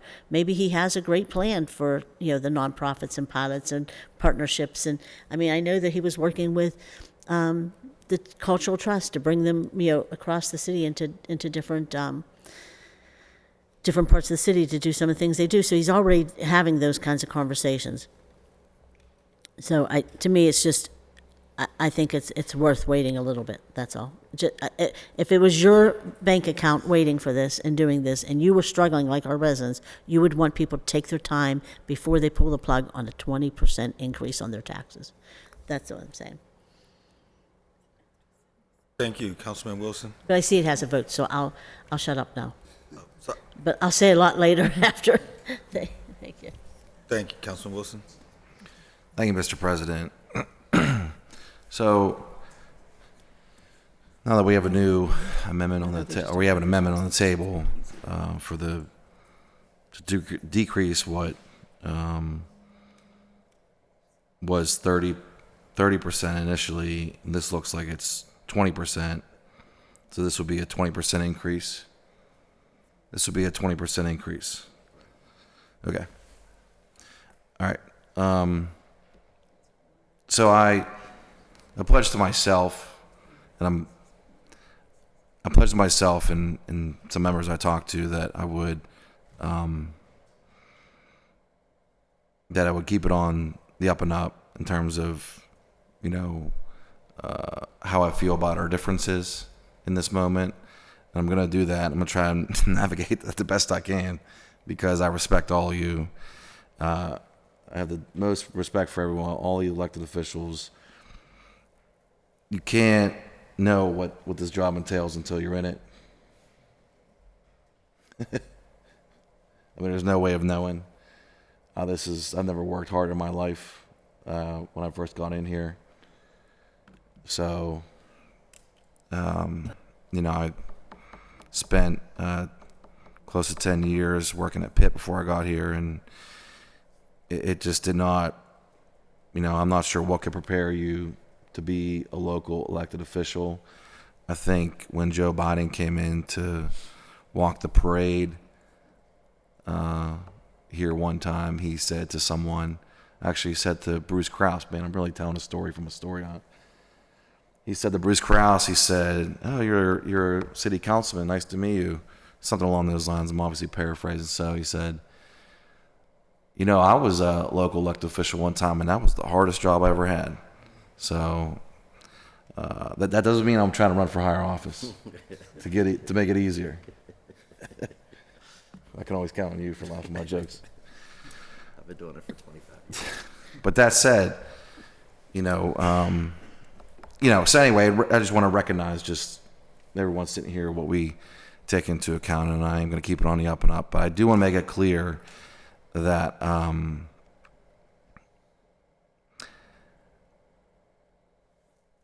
taxes is never a thing that's easy to do, to raise taxes. But I do feel, and I have seen in the past month here, that we did jump right to it. We jumped right to, this is what we do, this is how we're going to fix this. What we disagree on with the gap that we see in the administration's budget that they sent over. I did see that immediate jump. And so, I do want to recognize that there wasn't a lot of discussion on, and I don't think there was the time. I don't think there is the time to do it neither. On how to, the time, or do we even have the power to? What I'm alluding to is, we don't administer government.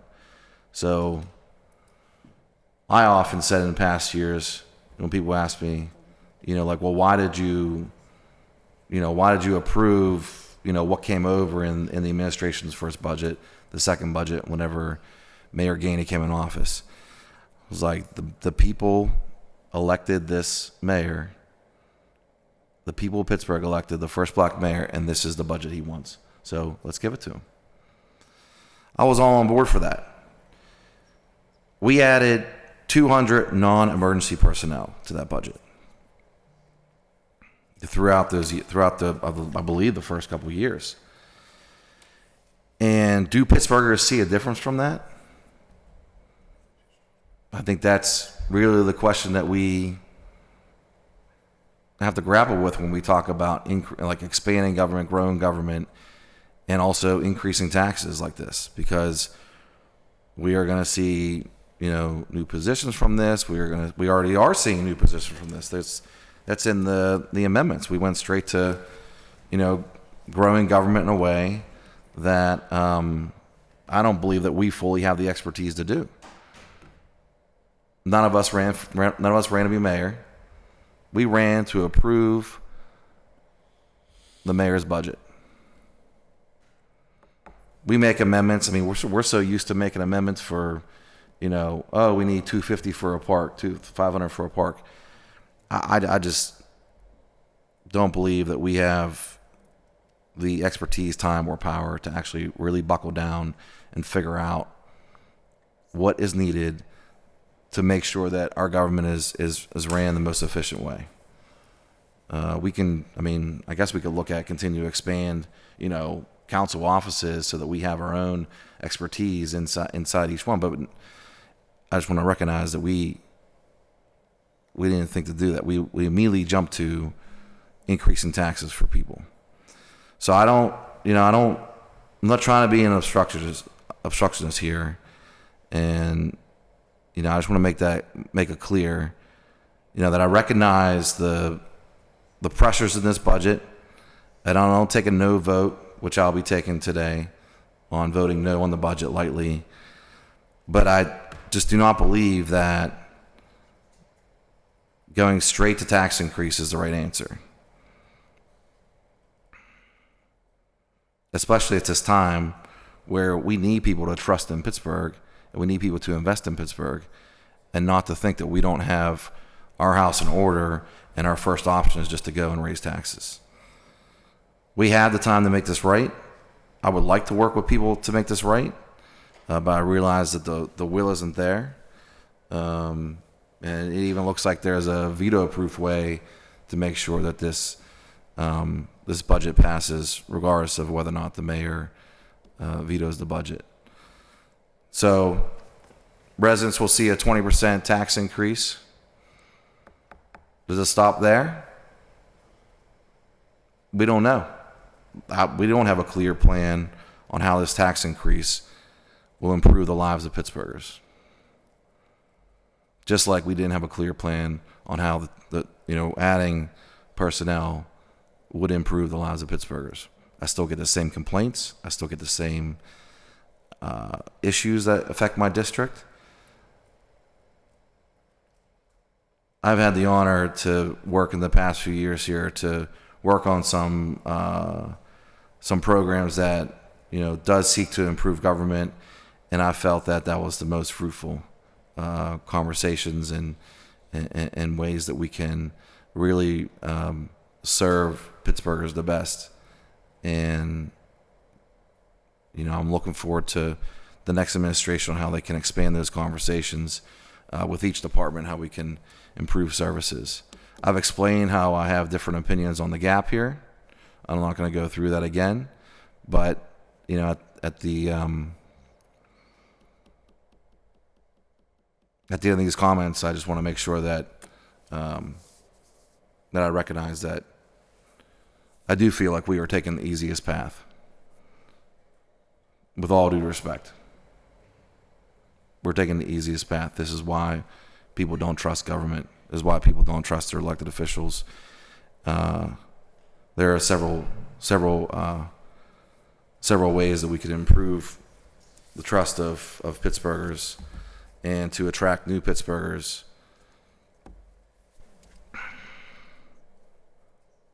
Thank you, Mr. President. Thank you. All right. So third round. Councilwoman Warwick, followed by Councilwoman Smith, followed by Councilman Coghill. Yeah. So at any rate, the hardest job I've ever had was actually managing the pop stand up at Bud Hammer. But this is definitely the second hardest. So I just wanted to just quickly, just for some numbers for the public. So what a 20%, got this from our budget director. So again, currently per $100,000 of value, of property value, assessed property value, currently you're paying $806 a year. A 20% increase would raise that to $967. So that's $161 more per year. The median home income, it's important to note, is $77,000. That's the median assessed. And again, this is your assessed value. So just for an example, I looked up the house I live in on, again, realestate.alleghenycounty.us. And I want everybody to do that, right? So I looked up the house that I live in, right? It is assessed at $60,200. Because I live in it, I get the homestead exemption. So that is minus another $15,000 off that assessed value, right? So that brings the assessed value down to $45,200. So for me, right, like based on that, it will be just under an additional, so with a 20% increase, will be just under an additional $80 a year. Now that's for my family. I know, everybody's different. Everybody's property is different. But again, I really encourage folks to look that up. So realestate.alleghenycounty.us. Yeah. And, as far as the administrations, I am a believer that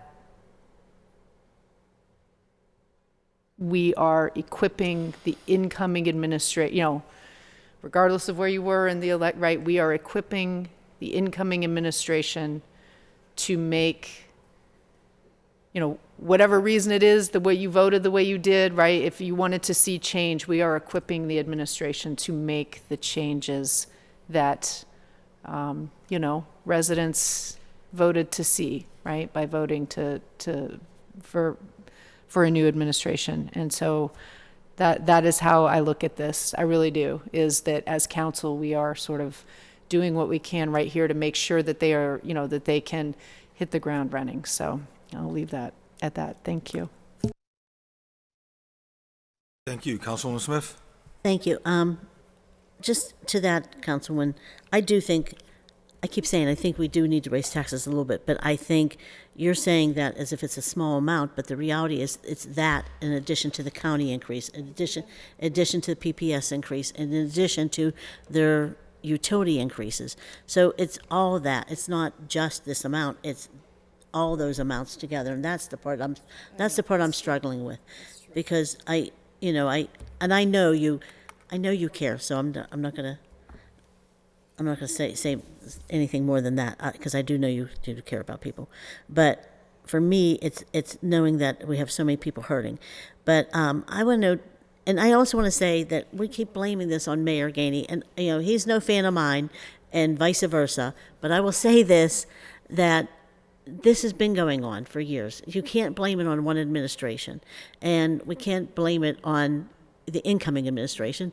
So I think it's the situation we're in. No, this budget's not great, but I think it's not great because he didn't want to raise taxes on people. So I want to give him that credit where the people, that's important to the people. But I do think that and I want to see the new administration coming. I did support the new administration. I want to see him be successful. I want to see him do things that the people want to have done. But they don't want to have it done and their own household suffering from it. You know what I mean? So they want to see things done, but they think that they want us to be responsible with their money. But I do want to know, did we get a legal opinion? Because I did ask last week about whether or not we're getting one. It's my understanding that we were supposed to have one before today. Do we have that? A legal opinion on? On this tax increase. Because if not, I'm going to call for one right now. I was told that we were going to get a legal opinion by today for this vote to say whether or not this amount of an increase is legal. Do we have that legal opinion? I did request a legal opinion on the issue of whether or not our revenues can exceed 2%. I did not receive that formal legal opinion back. Okay, so I'm going to make a request. I think we should hold until we get a legal opinion. Or are they here? Can they come to the table? I mean, they're supposed to be watching our meetings all the time. Is somebody here? Anthony Bylon, I believe, is online. Anthony Byland, Assistant City Solicitor, here as parliamentarian today. Thank you. Could you answer that question? Is it legal for us to raise taxes by this percentage? So that's a legal question rather than a parliamentary question. Our acting solicitor is on call today to respond to legal questions. I would recommend that council call for the acting solicitor to come in to speak to a legal question. The parliamentarian would only be here to speak to a question of parliamentary procedure. But you are an attorney too, and you could speak to it. The parliamentarian will not speak to legal questions. That would be a legal request that would have to go to the law department. Can I please have somebody from the and law to the department? acting solicitor. Can I have the acting solicitor? Could I have the acting solicitor come to the table, please? Thank you.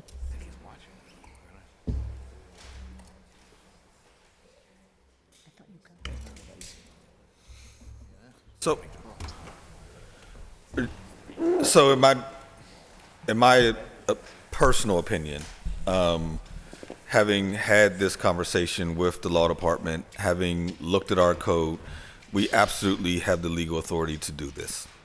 I really want to hear them say that. Okay. At the table. Okay. On record. Are you done, Councilwoman Smith? Yeah, I'm waiting for, there's, Madam Clerk is getting. What? No, while they work to get someone from law here, I was going to move on to the next speaker. Yeah, oh yeah, I'll wait until they Okay. come. Yeah, thank you. So that takes us to Councilman Coghill. Oh, okay. Thank you, Mr. President. First of all, I want to say to my colleague and my good friend, Councilman Charlin, you have nowhere to go on New Year's Eve? I want you to come out with me and the family. It's reported in the paper how single I am. That's funny. You're welcome to come along with me and Kelly and Lisa and all, okay? So, just summing things up, I just want to make a couple other points. Yes, this is a tax on the property owners of the city of Pittsburgh. Yes, it seems like it's going to pass. But if you're a renter in the city of Pittsburgh, don't think you're immune, because you're not. Because everybody knows any landlord is just going to pass this savings or this tax on to you. So I just find it so ironic that we champion affordable housing, yet this is a increase in rent to pretty much everybody across the board. You will see it eventually, because they're not going to shoulder the cost for you. They're going to point the fingers at us and say, look, I'm paying more taxes, you're going to pay higher rent. Just want to make that clear. I do agree with Councilwoman Warwick on this needs to be depoliticized. You know, when this comes up every 4 or 5 or 10 years, it's a political football. There's no question about it. So for the sake of future council colleagues that are sitting at this table, I would love to see that come to fruition during my tenure here, where whether it's this tiniest little bit increase every year, that it takes it out of the hands of the political gamesmanship. No question about it. So I'm all about that.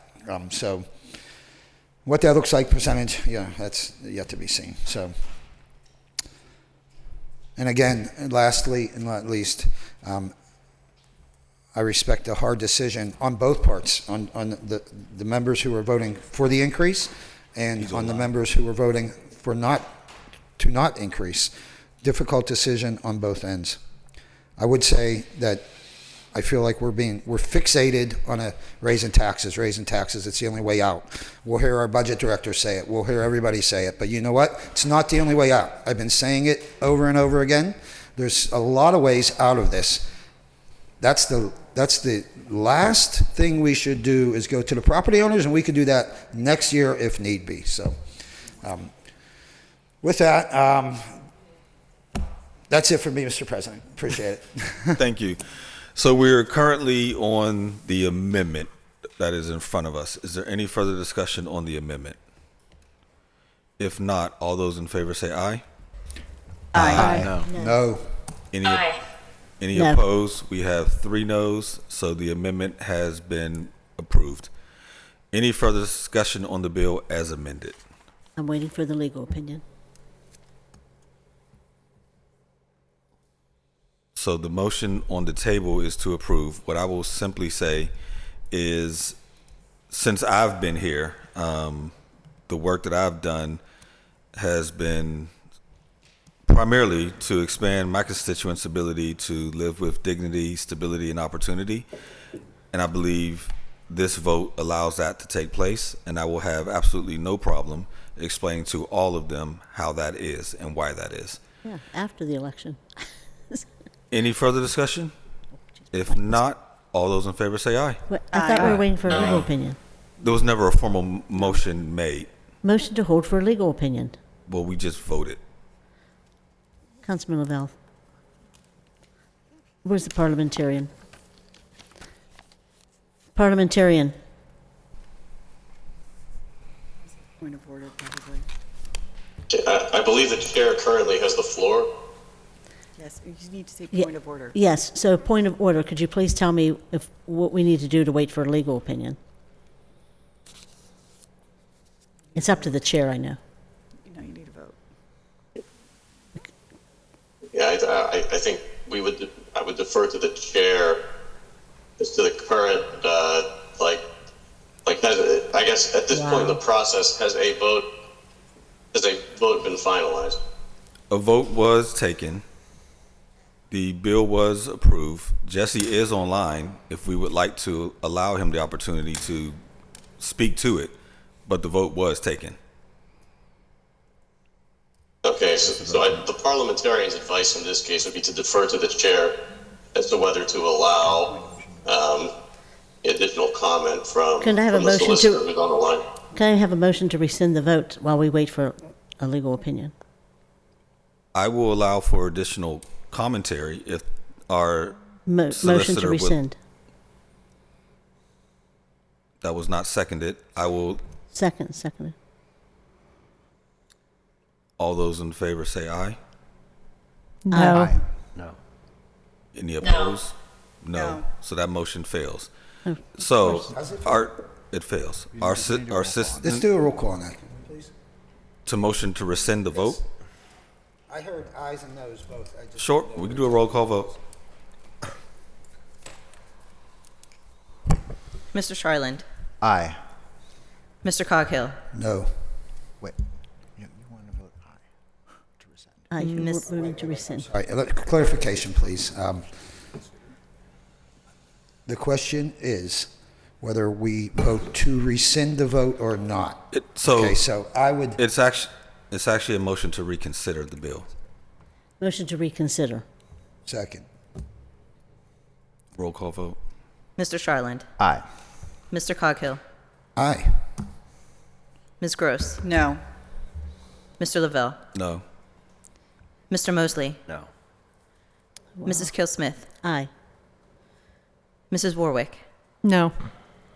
Mr. Wilson, Aye. Mrs. Strasburger, No. So that motion fails. So the bill has been approved. However, I will allow for our solicitor, if he wished to speak to the legality of what we just did. Yeah, sorry I was a bit late. I was taking care of my kids, but as I think Assistant City Solicitor and Parliamentarian Anthony Byland said, I was on call, so it took me a while to get on.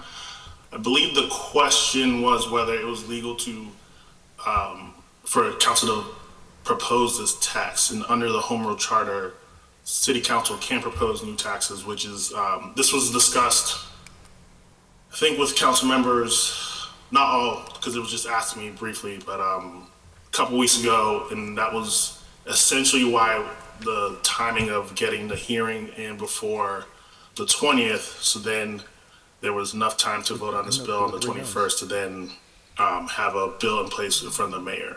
So law did previously provide advice that the tax could be proposed, the tax increase could be proposed, and then giving a timeline to make sure that we met all compliance, including the Sunshine Act. So you gave advice, I didn't see that advice. Did you, it's legal for council to to propose this and increase the tax by this percentage? So the Home Rule Charter essentially says that they can, City Council can propose a new tax hike. There's no language about a specific number. I believe that would be under state law. I would have to look into that specifically, but my understanding that this is not illegal. So. Okay. So I'm curious, I would like to know what the state law says, although obviously the vote passed, but I would like to know what the state law says when you get a chance to please send that to me. Sure. Thank you. Thank you. So just for the record, there were 6 votes in favor, 3 votes against. The bill did pass. No. that was for the reconsider. That was for the reconsideration. Right, that vote failed. I'm just recapping what happened on Bill 2632, that's all, for everyone's clarification. And can we all have it in writing, that this is legal from the law department? Can we all have the opinion in writing? Sure, it's not a problem. I can Thank you. work on that and get that to you guys as soon as I can. Thank you. So, thank you, Solicitor. That now moves us on to Bill 2466, and just as a reminder for members, we're going to go through Bills 2461, then we're going to take about a 10-minute recess to allow our budget office to make sure they're good to go for the remaining budget bills. Madam Clerk, 2466. Ordinance amending the Pittsburgh Code at Title II, Fiscal Article 9, Property Taxes, Chapter 263, Real Property Tax and Exemption by fixing the rate of real estate taxation for 2026. Need a motion to approve? We just vote on that. Motion to approve? Motion to approve. Second? Any discussion? Seeing none, discussion. Yeah, Councilman Charles? so I apologize, because we don't do this often. Okay. If we can have a little bit of an explanation of what each one of these, I know the first one is the tax rate. So This the bill is what? So the first one was the tax rate that Councilman Warwick proposed. That was that you and Councilman Mosley co-sponsored the amendment to. This was the original setting of the millage rate. So now that we've approved the first one, all those who supported the first one should need to vote this one down. Gotcha. That makes. Yeah, no, Okay. thanks. That's the clarification I need. I appreciate it. Councilman Wilson? For clarity, so you're saying that, so this, because I don't have the full text here, so same language exists, right? We recognize that on the title. Mm-hmm. And so the first one was where the tax increase happened. Yes. And then the second one Was the original millage that was sent over as part of the budget. which was nothing, which was zero. Well, it's not Oh, zero. I'm sorry. Which was the original? Yes. Yeah, without the tax. Yes, Yeah, yes. right. No taxes. Yeah. Okay. What would happen? So we have two What options. would happen if this one's approved? It would be in conflict with the original. It's interesting. Yeah. Okay. So for those who supported the first one, you could either vote this one down by voting no, or you could also motion to table this bill. I understand. And that could also be potentially a. It's probably a better route, right? Sure. Okay. That's probably a cleaner way to do it. Yeah, right. Yeah, so I'll entertain a motion to table. Second. Motion to table. Second. And second it. All those in favor say aye. I guess we need a Yep, roll call aye. vote. Roll call. We need a roll call vote for that. Mr. Charlin? Aye. Mr. Coghill? Aye. Ms. Gross? Aye. Mr. Mosley? Aye. Mrs. Kell Smith? Aye. Ms. Warwick? Aye. Mr. Wilson? Aye. Ms. Strasburger? Aye. Mr. Lavelle, Chair. Aye. Ayes 9. Bill is tabled. Watch out for it. That takes us to Bill 2463. Resolution authorizing the fee schedule for 2026 pursuant to Chapter 170 of the City Code. I didn't look through these. Need a Motion motion. to approve. Second? Any discussion? Seeing none, all those in favor say aye. Aye. Any Aye. opposed? Affirmative recommendation. That takes us to Bill 2464. Ordinance amending the Pittsburgh Code at Title II, Fiscal, Article 7, Business-Related Taxes, Chapter 246, Home Rule Tax, Section 24603, Declaration and Payment of Tax, at subsection D, so as to fix the rate of interest on delinquent home rule tax for the year 2026. Motion to approve. Second. Any discussion? Seeing none, all those in favor say aye. Aye. Aye. Any opposed? Affirmative recommendation. Bill 2465. Ordinance amending the Pittsburgh Code Title II Fiscal Article 9 Property Taxes, Chapter 263 Rural Property Tax and Exemptions, Section 26302 Payment Options, Discount and Delinquency Penalty, so as to set the payment, discount, and delinquent dates for the 2026 fiscal year. Motion to approve. Motion to approve. Second? Any discussion? Seeing none, all those in favor say aye. Aye. Any opposed? Affirmative recommendation. That takes us to Bill 2461.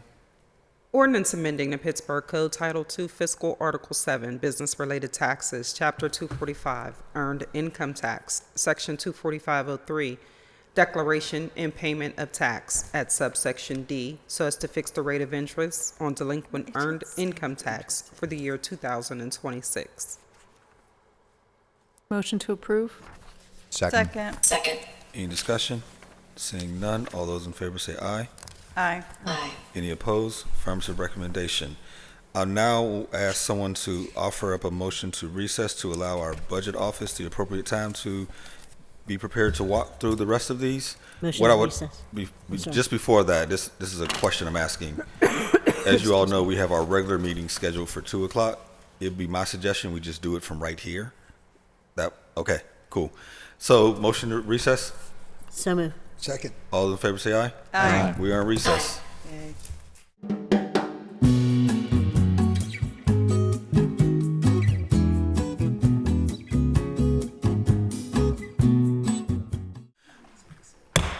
Welcome to the reconvening of our special standing committee meeting. We're still in the Finance and Law Committee, and we'll now pick back up with Bill 2454. Resolution making appropriations to pay the expenses of conducting the public business of the city of Pittsburgh and for meeting the debt charges thereof for the fiscal year beginning January 1st, 2026. Motion to approve. Second. Discussion, Councilman Warwick? Yeah, so motion to amend for the new revenue projection. We have to do all of them again. Oh, okay. Do you want me to go through one by one? I'm sorry, I'm getting myself in order. So there's a motion to amend on the table. Is there a second? Second. Any discussion? The amendment is in front of members. There are Do we motion to amend? 30 of them. There's 31 at this point. Oh, There was 31. one additional amendment that we prepared after the millage rate was updated. So there was a 31st amendment that reflects the increased revenue based off of that. Okay, let's go one by one because some of these may not survive. Okay. Number one is to increase the PAYGO transfer in 2026 to add funding for vehicles and equipment. It's a $10 million increase to the PAYGO line that is sponsored by Councilperson Warwick. Motion to approve. Second. Discussion? If not, all those in favor say aye. Aye. Aye. Any opposed?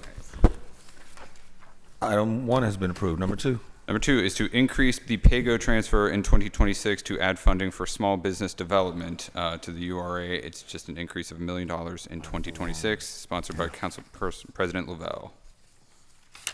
Motion to approve. Second. Any discussion? Seeing none, all in favor say aye. Aye. Any opposed? Number 2 has been approved. Number 3. Number three is to decrease 2026 transfer to the Stop the Violence Trust Fund by $5 million in 2026 only, sponsored by Council President Lavelle and Councilwoman Teresa Kell Smith. Motion Motion to approve. Second. Any discussion? Seeing none, all those in favor say aye. Aye. Any opposed? One no. 1 no. Item number 3 has been approved. Number 4. Number four is to increase the premium pay budgets for the Bureau of Emergency Medical Services and the Bureau of Fire. It is an $8 million increase total in 2026 with a 5-year increase of $40 million, sponsored by Council President Lavelle and Councilperson Strasburger. Motion to approve. Second. Any discussion? Seeing none, all those in favor say aye. Aye. Any opposed? Number 4 has been approved. Number 5. Number five is to increase funding for the utilities, including electric, natural gas, and water in the Department of Public Works, Bureau of Administration. It's a $6.5 million increase in 2026 with a 5-year increase of $32.5 million, sponsored by Council President Lavelle and Councilperson Strasburger. Motion to approve. Second. Any discussion? Seeing none, all those in favor say aye. Aye. Any opposed? Number 5 has been approved. Number 6. Number six is to create a vacancy allowance in the Bureau of Police to reflect staffing estimations for 2026 and increase premium pay funding accordingly. It's budget neutral in 2026 and throughout the 5-year forecast, sponsored by Council President Lavelle and Councilperson Strasburger. Motion to approve. Second. Any discussion? Seeing none, all those in favor say aye. Aye. Aye. Any opposed? I'm voting no. Thank you. 1 no on 6. Item 6 has been approved. Number 7. Number seven is to remove one city council solicitor position in the office of the city clerk and increase the legal fees funding by that same amount. It is budget neutral in 2026 and throughout the 5-year forecast. Motion to approve. Second. Any discussion? Seeing none, all those in favor say aye. Aye. Aye. Any opposed? 1 opposed. Oh, no, sorry. Sorry. Just one comment. One comment? Sorry, apologies. I just want to say for this, I'm going to support today, but I want to do like a 1-year test run on this. Is that That's feel fair. fair? I mean, I know that's not an official thing, but That's just to see how it goes. sure. I think Okay. that's fair. All right, thank you. 7 has been approved. Number 8. Number 8 is to move $6,000 in funding from the Department of Innovation and Performance to the Office of the City Clerk to align with funding for spreadsheet software. It is budget neutral in 2026 and throughout the 5-year forecast, sponsored by Councilperson Strasburger. Motion to approve? Second. Any discussion? Seeing none, all those in favor say aye. Aye. Any opposed? Number 8 has been approved. Number 9. Number 9 is to remove one public engagement specialist position in the Office of the City Clerk. It is a $77,342 decrease in 2026 with a 5-year decrease of $396,604, sponsored by Council President Lavelle and Councilperson Strasburger. Motion Motion to approved. approve. Second. Any discussion? Seeing none, all those in favor say aye. Aye. Any opposed? Number 9 has been approved. Number 10. Number 10 is to remove non-personnel funding for the Mounted Patrol Unit in the Bureau of Police. It is a $140,200 decrease in 2026, sponsored by Councilperson Warwick. Motion to approve?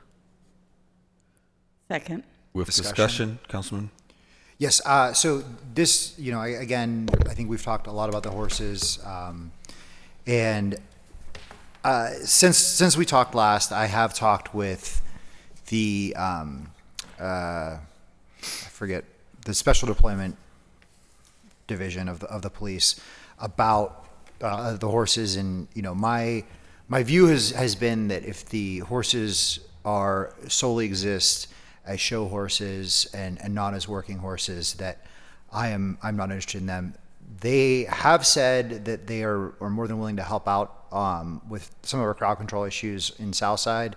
In fact, we plan on having them deployed on New Year's Eve. I do think that we need better parameters around them, but I would ask if we could strike this amendment. It is something that is important to my district if they are used properly and if they're willing to be used, which is not, has not always been consistently the case here. But I do see the value in having them, but only if their role is to, we're in a time where we're raising taxes and all the other things we're talking about, only if their role is useful. So, I would either ask us to vote this down or strike this. I'm not sure what correct protocol would be, but that's kind of my view on that. And I didn't talk to members about this beforehand, and I apologize for that. I've been a little preoccupied with as we all have. Thank you. Councilwoman Smith? Yeah, thank you. I feel like since we just increased taxes, then it could be included in the new revenue. But I do want to say that I think that they do a lot in the community, but there's also the draft coming, and that's what they usually are used for crowd control. And I think with something of that magnitude coming to the area, you don't want to have to only rely on the county's efforts because they also charge. So I think that it would just be better for us to have it here locally, to have it at least for 1 year, and then you could reevaluate the need or the parameters, reset the parameters. But I would like to see them on Grandview Avenue. I would like to see them on Noblestown Road and Chartiers Avenue. I'd like to see them in different places. But I'd really like to see them in Sheridan where the kids love them. That's what I care about. Thank you, Councilman Warwick, followed by Councilman Wilson. Yeah, I just have sort of an interrogatory. So, throughout the whole budget negotiations, I know that, Council President, you had asked the departments to submit 5% decreases, right? Like for their departments. And I know that we did moving the premium pay, but that was a budget neutral, right? That was like $5 million that stayed within the police budget by just moving it from salaries over to premium pay. So I don't actually consider that a cut because that was, that was just moving money around within the department. What were some of I did not see the letter that came from the Bureau of Police for their 5%. This was one of their recommendations. Okay, so this was a recommendation that came from the Bureau as something that could be cut. I just want that to be clear. Were there other recommendations? Yes, there were. I'm just curious what they were. I mean, I would have to go back and, Okay. I can go back and find it. I don't recall offhand. but what they this all was were. the one that This felt was one of them. that felt doable and not like a severe cut to, quality of life services for residents. Okay, that's all. I just wanted to clarify. Thank you, Councilman Wilson. Thank you. I'm going to be in support of either striking this or whatever the motion is, but I've recently got a lot of constituents reaching out saying that they think that this is something we should keep, and honestly, I think this is an administrative thing. The new administration should come in and this at least allows them to still have it for the draft, and the work, I guess, that Councilperson Charlene was talking about. But I also will go back to some of the numbers that I was going over before. Either way you chop it up, there's still going to be some amount of money left over at the end of the year from vacancy across the board here at the city. So there will be some additional funds. We'll see. Maybe it will only be $7 million, from vacancy across the board, but it'll still be there.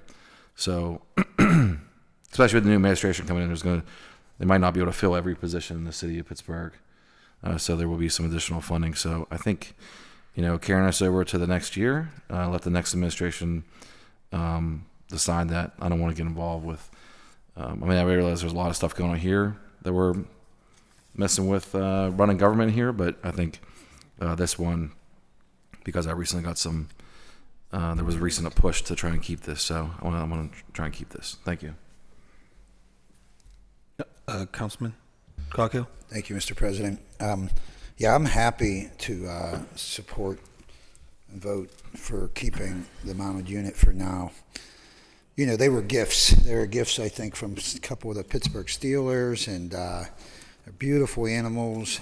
And again, to Councilman Charlin's concern, we don't want them just as a PR, but they are a great PR tool. They are absolutely great PR tool for especially kids, children, families, all walks, all ages.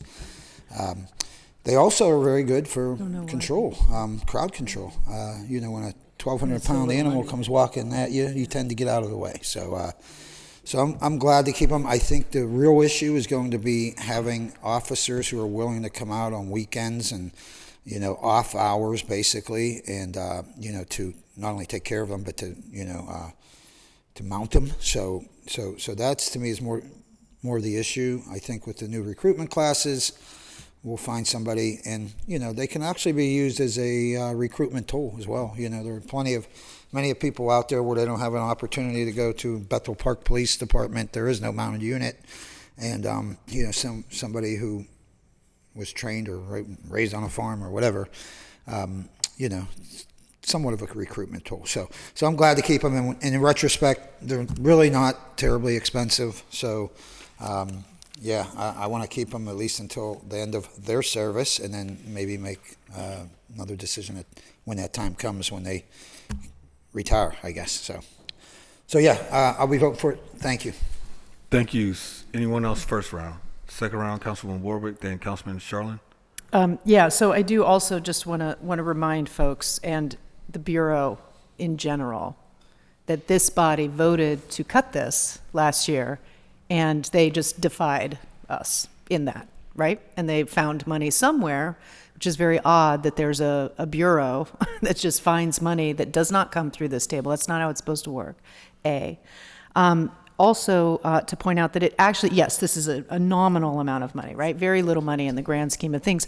However, the real issue are the officers that, we have a lack of officers, and we hear about this over and over and over again about how our staffing issues, and yet we have a team of officers that is on horse duty, right? And that is not appropriate. So either we have those officers or we hire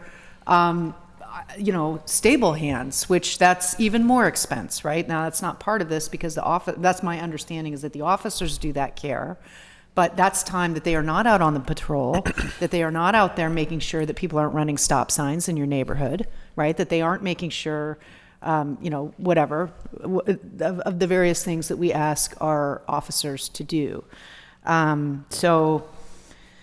Again, this is not about horses, right? I love horses. I grew up around horses. And I will also tell you that the Humane Society, when we axed this program last year, was ecstatic because they do not feel that this is an appropriate use of horses, taking them into crowds. It's dangerous. We saw that happen at Light Up Night. There was an issue with the horses and sort of, kind of frightening people and things escalating. Yeah, this isn't about the horses. This is about the person power that it takes to maintain the horses, and that person power that is not out actually supporting our Bureau in the critical work that they do. So again, seems like a small amount. This is something that we voted on once before. If it gets struck, fine, but I just want to underscore that we already voted on this last year, and the Bureau outright defied this council in continuing, and we gave them 6 months, so we defunded 6 months, right? So what we did last year was reduce the funding by half to allow them, so that we didn't just cut them off right at the knees. We allowed them a full 6 months to figure out what to do to sort of decommission the program. The Humane Society reached out. They offered to make sure that the horses were placed right and whatever, I don't know, go out in pastures and whatnot. And they were very much willing to help in this endeavor. And, the Bureau just decided that that wasn't what they felt like doing. So I don't know. That doesn't feel appropriate to me, but I'll let members decide. This is a principal one more than the $140,000. So.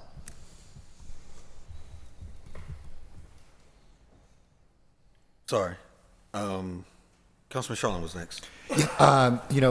Councilman Warwick, I think you and I are very aligned on this.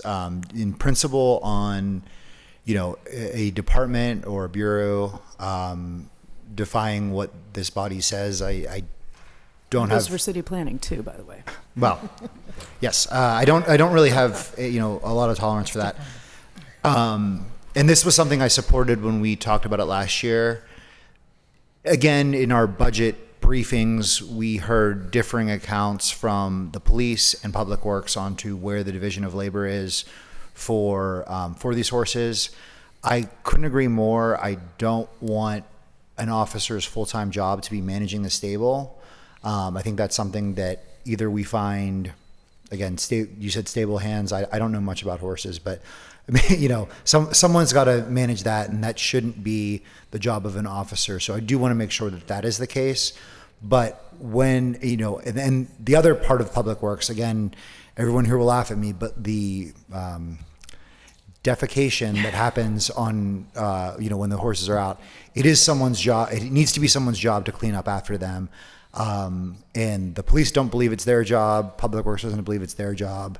And I will tell you, it is not the Southside Clean Team's job to clean that up. So we do need to figure out a better division of labor. And I want to figure that out as quickly as possible, moving forward here.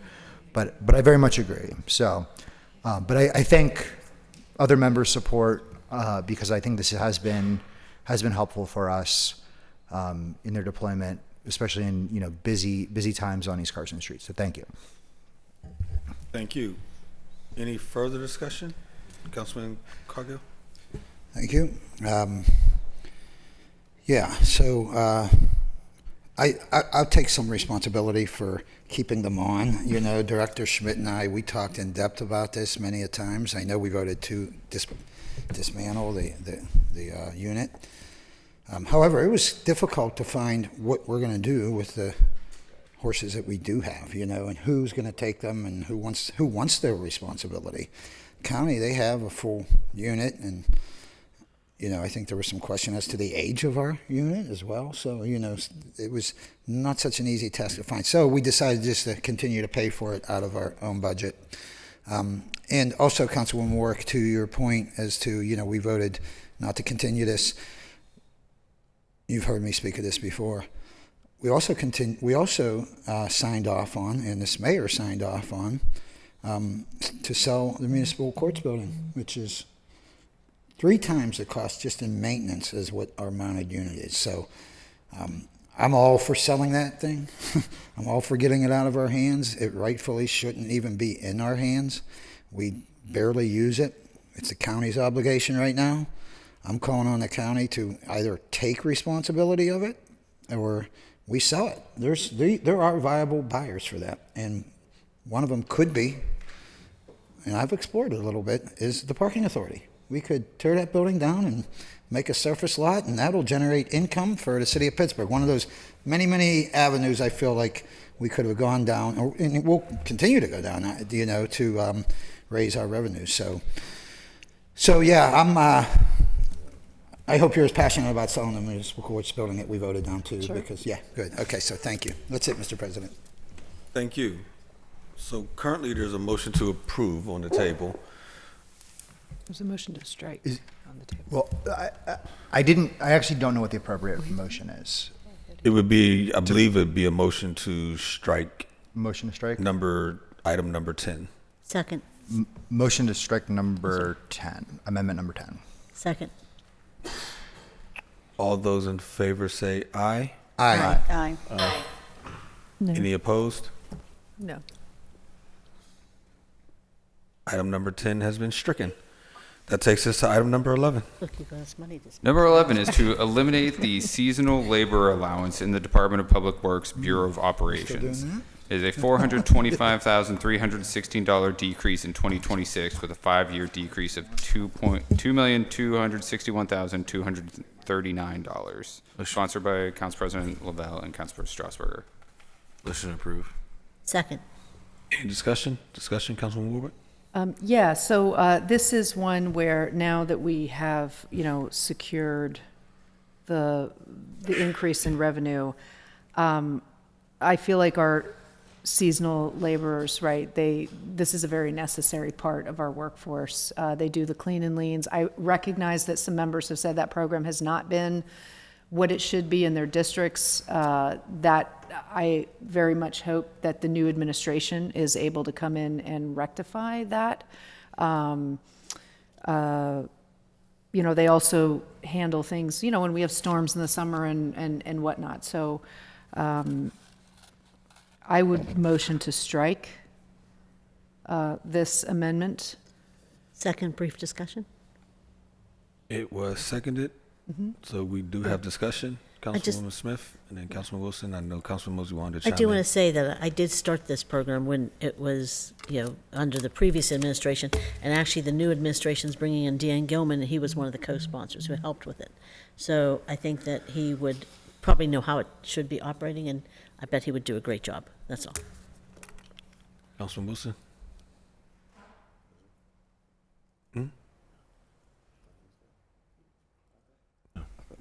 Okay. Thank you. So this is a vote we already took. It seemed like most were in favor, and I think this is something where, I was against the 30% increase for the taxes, immediately jumping into that before telling the public what we would fix in our own home, and I thought this was an effort that we could all be aligned with in terms of coming to the public and saying, well, here's what we're doing to clean up our house here, because we added 100 new DPW workers this past year, and they're full-time workers. They have benefits, and we can rely on them to, it's a good job. We can rely on them. They're not being cut in this budget. We can rely on them to do the work, and now that the money, we actually voted number 1, increase pay-go transfer for the equipment, which was due to since the tax increase went right to the tax increase, so that's the reason why that would happen. And now all the stories that I hear about workers not having weed whackers and lawnmowers now are, and this is coming from the full-time staff. I'm hearing that there's full-time staff, just they're not able to do the work because they don't have the equipment. So now, since the full-time workers would have, I would imagine we buy some weed whackers and some lawnmowers here, they could be out there doing some work. So I see no reason why we can't make this cut and show the public that we are also making sure we're making those remedies here in house and showing them that we're committed to right sizing our workforce. Thank you, Councilman Mosley. Yeah, I just want to reiterate that I was a no on this on Thursday, just because of the exemplary work that Division 2 has done, not only to address the vacancy, blight, and abandoned properties throughout District 9, but also the psychological impact that it's had on the residents. I have residents who come to me on a regular basis thanking my office with really, the true kudos goes to the 2nd Division for addressing the blight, abandonment, and vacant land that they had felt had not been addressed for some time, that now they feel is being addressed. So, I remain a no on this. So I just want to reiterate my position from Thursday. Thank you. Any further discussion? Councilman Coghill. Yep. No, I just wanted to also say I'm in line with Councilman Wilson here. Just because we got a tax increase and new revenue streaming in doesn't mean that we could just go ahead and buy everything on the shelf. And this is one of them. And we do have a fully staffed public works division, and I don't see why there's any reason. This was a great, many people in my district use this who are part-time workers, and I've gotten phone calls on it. But bottom line is we still have tough decisions to make. We raised 20% taxes, but that just gets us kind of staying above water. So this is one of the areas that I just don't feel is necessary. So I will be voting yes or no on this. I'm trying to figure that out. So the current there's a motion to strike on the table. So if you want to keep it, you will vote no. If you're in favor of getting rid of this, you will vote yes. Thank you. Okay. Councilwoman Warwick. I also want to note that, very importantly, we have the draft coming. It's a 3-day event, but that's going to be all hands on deck in a major way. So in terms of needing additional workers, I feel like that, I don't know, that it just seems to me that if we are operating with these workers at the moment, that it seems unwise to cut folks who are doing a significant amount of work, whether it's clean and leans, cutting weeds and debris, filling potholes, or, coming in for the draft. And if they're not working as effectively as they should be in certain divisions, that is absolutely something that needs to be addressed. So, thank you. Thank you. Councilwoman Gross. I think I'm going to ask our budget director a stupid question that I should know the answer to, but we're keeping a lot of information in our heads all the time, so I can't actually spit it out. If for our seasonal workers in any department, like Parks and Rec, so we hire up like lifeguards in the summer, that's a good example. That they're budgeted doesn't mean they need to be hired. Correct.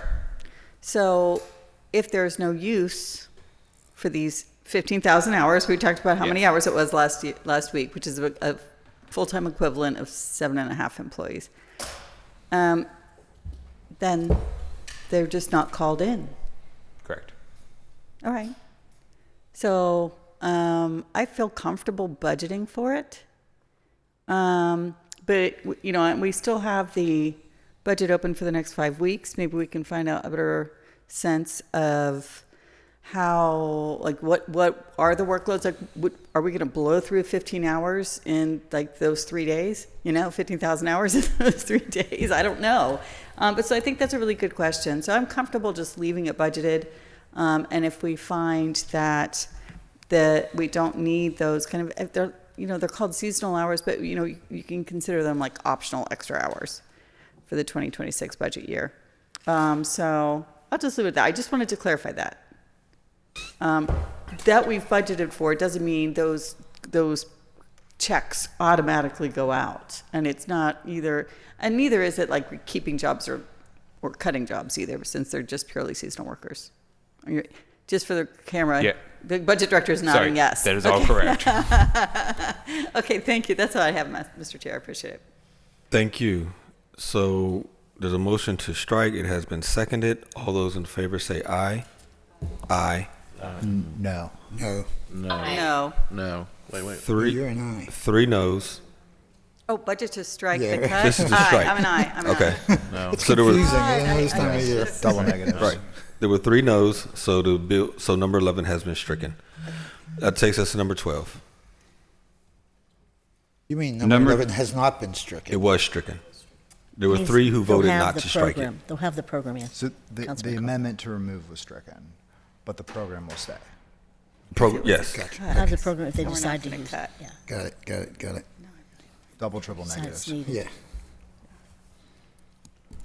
It was stricken from here, so these It's a positions will Sunday stay. and it's late, okay, people?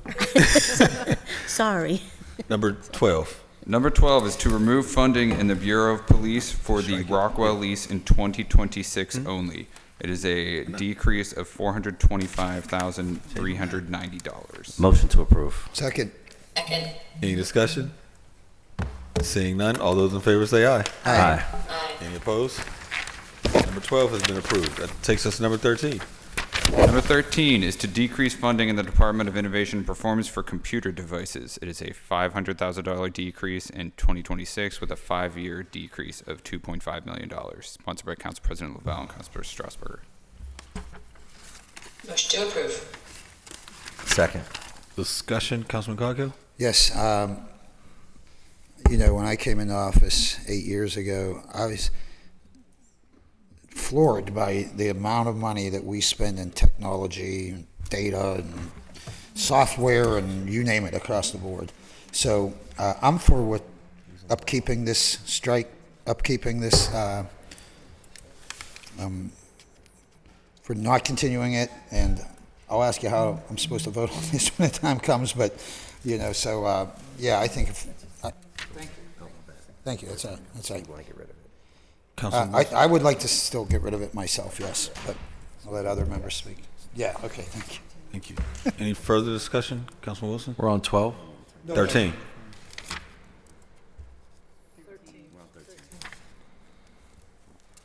Yeah. But so we vote. What was the vote on 12? It was the vote Rockwell lease for police. Which one? What's the Rockwell? It was Combine. It's combining Zone 4 and Zone zones 5. five. Okay, never mind. Forget it. For some reason, I thought that was related to the horses. Okay, sorry. No comment. Okay, so all those in favor say aye. Aye. Aye. Any opposed? 13 has been approved. Number 14.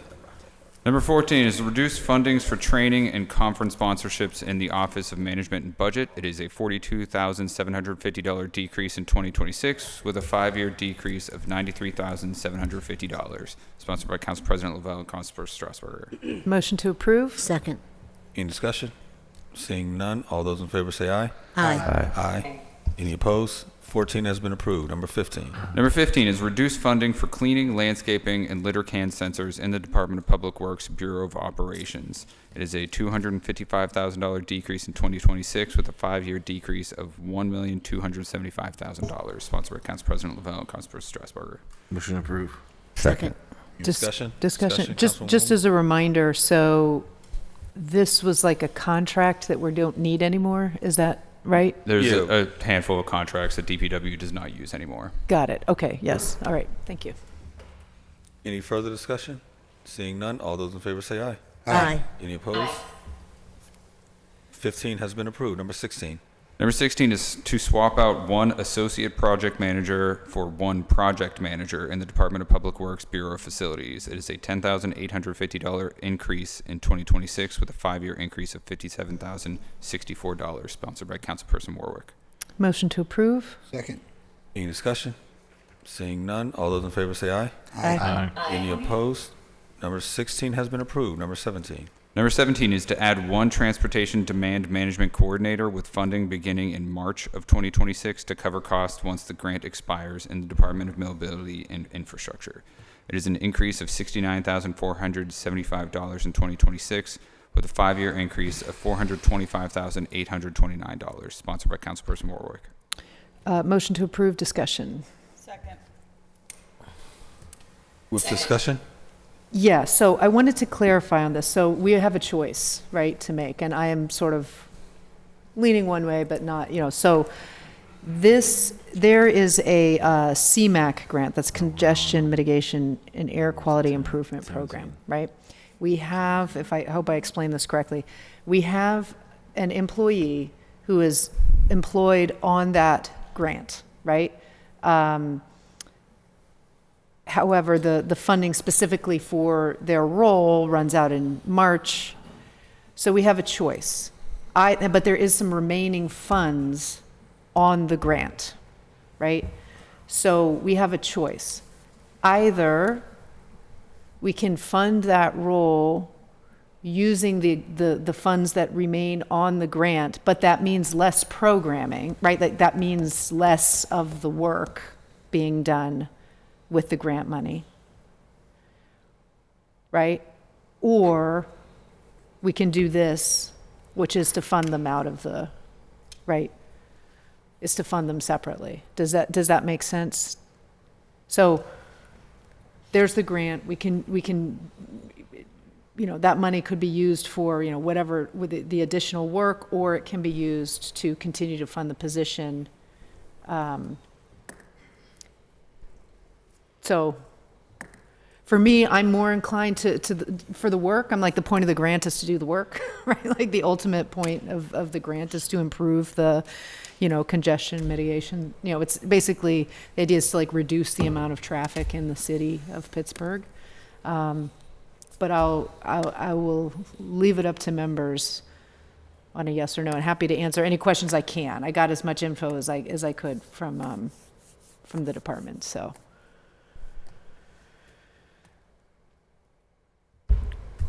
Councilwoman Gross and Councilman Wilson. Thank you. I'll just say again what I said Thursday, that I think we, for a long time, didn't have enough traffic engineering, which is basically what this is, right? But it's more focused on congestion and moving like big crowds around, right? And I think that we paid a price for that. Because we weren't able to have large events. We weren't able to kind of host big celebrations as well as effectively. And that we've invested in it, I think we've seen the payoff. We continue to have large events hosted by either the convention center and now, of course, the upcoming NFL draft. We had kind of like progressively bigger and bigger, annual events like remember Bassmasters, I think was one of them, right? That was a big deal. And so we've been hosting progressively bigger events. And so I think we do gain back, maybe not in a direct, easily to connect way, by having these capacities. Like the flip side of that is saying we don't want to handle a big event badly. So I think it's great that this was grant funded up till now, and that it seems to be grant funded, I think I understood, through March. But like continuing the funding until more grants could be obtained or something, I think seems like a good gamble, right? So that, and I do want to give a shout out to Domi because, I've been sitting here now for over 10 years and Domi didn't even exist. So they've grown from an apartment from 0 to like 100 employees, I think. But they also bring in a tremendous amount of outside funds. I think I was just told recently by the director that we had, like 5 years ago, we had 4 projects in the TIP, right, which is our Southwest Regional funding from the state. And now we have 46. And those are the things that we vote on where we're getting 90% state funding into a capital project. This position isn't directly related to that, but it is housed in Domi. And I think Domi's done a more than respectable job bringing in far more funds, a 9-to-1 match to the dollars that we put in. So I'd say we can take a gamble on this. We could always revisit it in January if we get better or different information. So again, I think it's good to keep it. So if this is a cut, we'd have to do the same thing. No? Wait. This adds it to the budget. So this it would is make adding it into the budget. Thank you for clarifying. I'm clearly starting to lose track. I'm trying to focus. I've got some like mint tea. I'm trying to focus here, but I keep getting confused. Okay, so this one is adding to the budget. I'm inclined to support it. That's all I have, Mr. Chair. Thank you. Councilman Wilson. Thank you. Did I hear, sorry, quick interrogatory. Yeah. Sure. Did you say the position's funded until March? So the position's funded on a grant, on a CMAQ grant, right? The position itself like runs out, but there's still money left from the original grant that can be used to continue to fund the position. That means though that the, sort of the tangible work, there's less money for the work that's being done if we fund it with remaining grant funds, right? But the grant for the actual position runs out. March. Okay, yeah, that's the only thing I wanted to. Yeah. Okay, so I'm just inclined as to in- keep it. I'm inclined to keep it, but I understand for the sake of making cuts, we're here, and that's all. I get that too. So just for the sake of trying to be consistent as possible here, from I don't know when we voted on this. When we voted on this Thursday. All right, Thursday. And is it still Thursday? So this is, I was supportive of 16 because I definitely believe that, workers we have, we should treat them the best we can. The 17 through, I can't, anyway, there's the next few that either add a position or swap a different position for some other title. I definitely, and especially this one since it goes on till March, I'll be voting no on ones where we add positions. I'm going to leave that up to the next administration. My hunch is that they'll be opening the budget and making some different changes, and also they're going to run the government and in each department. And I mean, if they see that this is something very important to keep, then I'll be supportive of that. So just stating that. Thank you. Thank you. Any further discussion? Councilman Warwick? Just to clarify that this is there is a person in this position now, just to be clear. Right? It's not a new position. Yep. Okay. Any, Councilman Coghill? Yes, I guess I'm just not clear what this person does. I've heard help coordinate large traffic. I mean, are they out there with like cones or what's this person do? I got it. 1 second. I got an email. Yeah. I mean, if it's on 17. Sorry. I'm just looking through because I knew that folks wanted, here we go. So the transportation demand management refers to the set of strategies and policies designed to reduce impacts of vehicle congestion and the reliance on single occupancy vehicle travel through policy directed at mode shift implementation. TDM supports broader goals, including congestion reduction, climate improvement, economic development, and public health. The TDM coordinator position was initially funded through a CMAQ grant administered by PennDOT and housed within DOMI. okay. Do you have Oversees management of transportation demand management program and its implementation. Oversees public-facing data inputs for trail detours, road and bridge closures, and other emergency events. Administers grant-funded programs and ensure compliance with reporting and funding requirements. Planning team member of Future Vision Zero outreach programs, conferences, and events. Manages bike parking program maintenance and installation. Support Vision Zero projects throughout the city. This is a very long list. Should I keep going? that's fine. That's fine. This is a very long list of things. I believe there's value in the Yes, position. this person, okay, yeah. But So- but what does a position pay? What are we paying out of the grant, I should say? Is that a yearly, is that a salary, or has it been by the hours, or do we know what the position's going to cost us? I do not have the, Okay. so Do the you know, extension Peter? of the position, Hang on. I guess, yeah, go ahead. Just doing the math on my. So this would add $69,754. That is with salary and benefits for 3/4 of the year. For 3/4 of the year with Yeah. salary and benefits, that's up from March to January is what you're figuring, right? Yeah.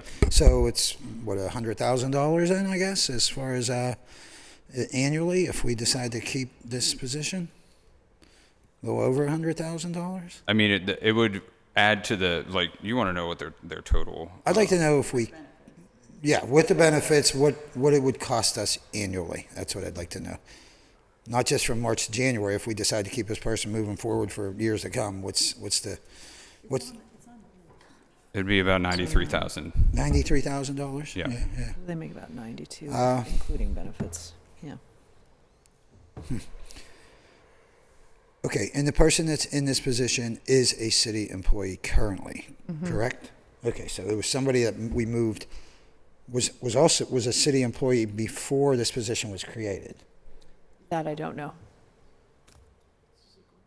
It's a grant. It's So- a grant position. Yeah, but I mean, when we received the grant, was it a current city employee that we moved to this position, or did we bring somebody I else? have new? no idea. Okay, all right. Okay, yeah, I'm not going to vote for it today, so I'll figure out whether that's an aye or a no when the time comes. It would be a no. Okay, thank you. Any further discussion? If not, all those in favor say aye. Aye. Aye. No. No. Any opposed? No. 3 noes. The number 17 passes. That takes number 18. Number 18 is to add 1 Inspector 3 to the Department of Mobility and Infrastructure. It is an $86,000, $387 increase in 2026 with a 5-year increase of $442,741. Motion to approve? Is there a second? Okay, thank you. Second. Any discussion? Seeing none, all those in favor say aye. Aye. Aye. Any opposed? No. 2 noes. 18 passes. Number 19. No on that one too, I'm sorry. I want to vote no on that one too, I apologize. 3 noes.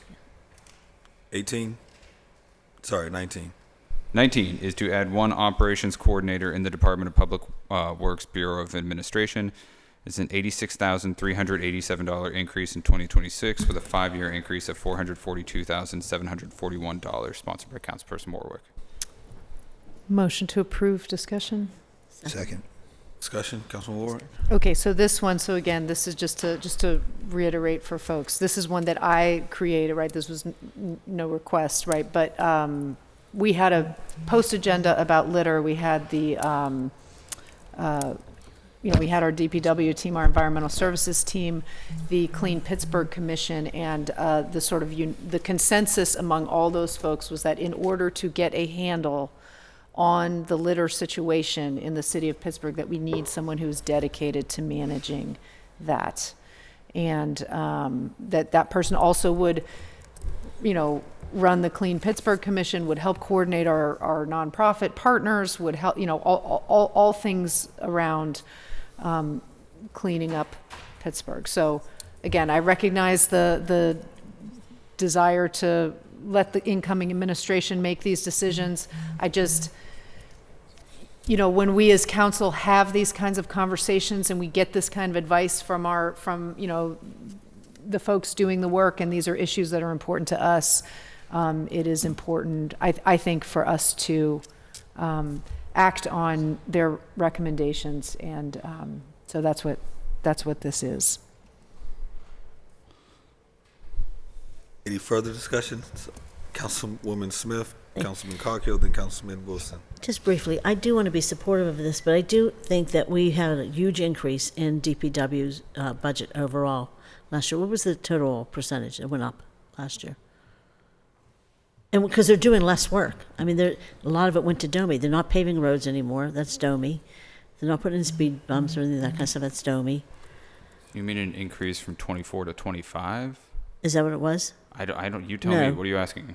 There was a big increase in DPW's budget overall last year, especially in the administrative cost. Do you want me to find it? I'll have the... Yeah, that's what I'm asking. Do you mean an increase from 2024 to 2025? Yes. Okay. It's going to take me a second to pull that up. I had a folder with everything. I forgot it.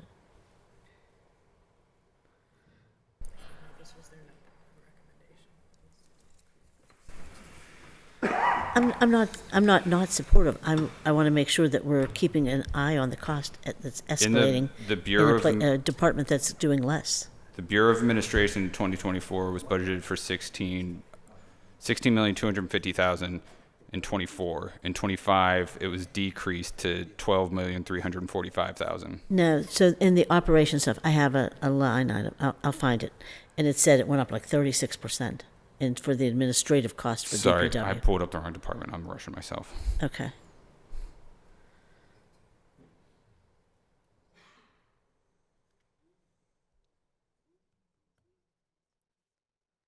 Okay, DPW. That was public safety that I gave you. DPW, it increased by $1 million from 24 to 25 for DPW admin. Went from 13 million to 14. And how about for the coming year? Damn.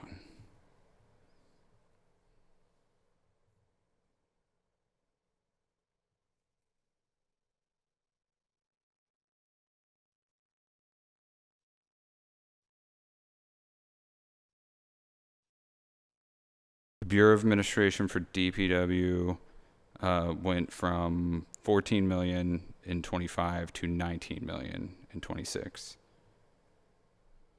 I just think that they have a lot of administrative cost and not doing a lot of, Most of that it's a $3.9 million increase for water to bring our water allocation up to 8.5. Well, that makes- yeah. No, it wasn't payroll. All of the increase was for the water bill. You're just asking for payroll? Then Yeah, it is payroll. a decrease of $100,000. I'm going to find it because it was the 36, I think it was the 36% increase. Yeah. Yeah, But, overall I it's mean, a 33.5% I'm going to find it and I'll send it to you, but I increase do for want to, I'd want us to pay attention to that increases, especially as I said, they're doing less of the work that, not that they're not working hard, but a lot of that work has now gone to DOMI. I just want to make sure we're paying attention.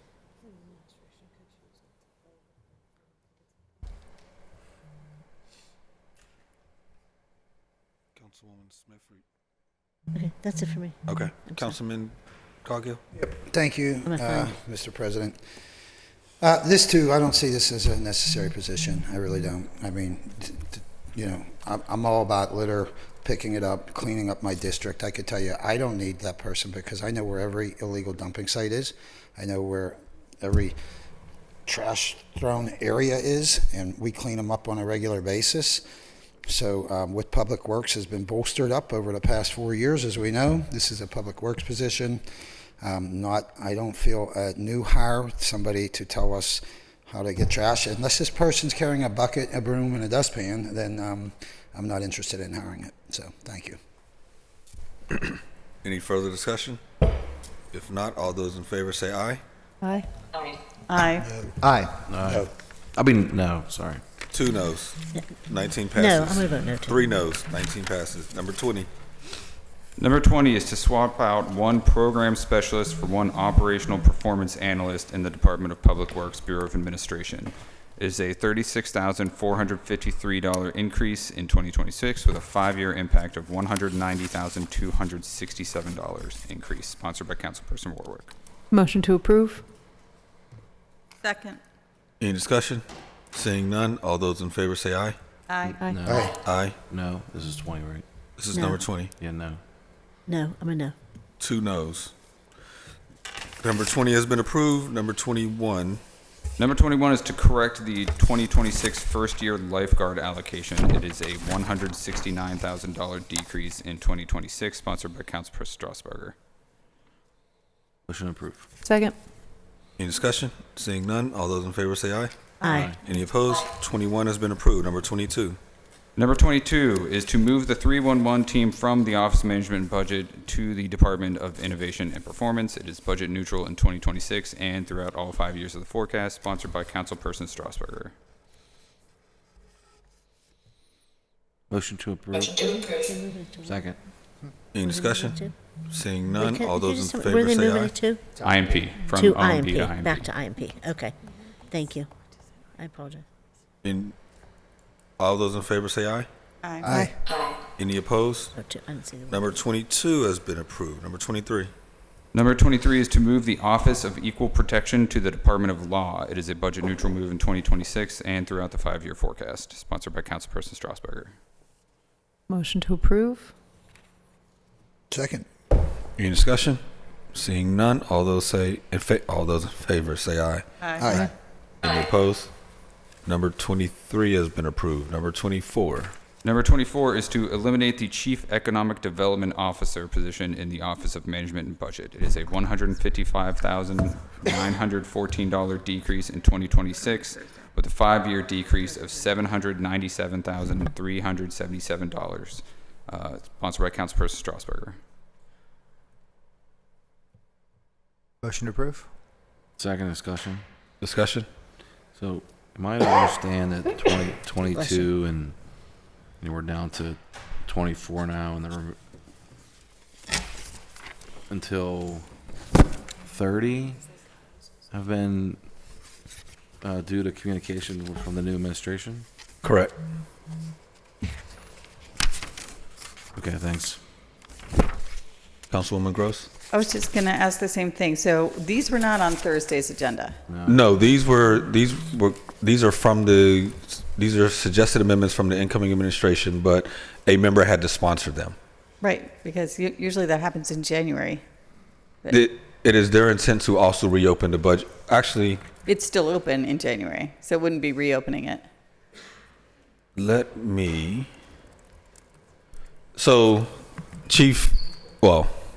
Incoming Chief of Staff Gilman Nominated.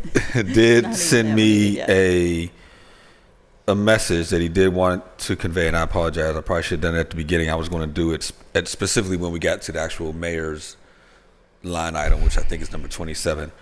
But what they conveyed, and they wanted to convey to council, was this amendment sets up the office of the mayor for Mayor-elect O'Connor to take office on January 5th. Without these amendments now, many of the employees would not be eligible to start on day one.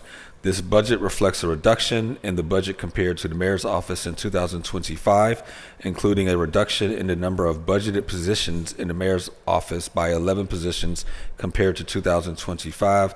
The O'Connor administration intends to reopen the budget in January and make cost-cutting measures and address position needs in other departments across the city.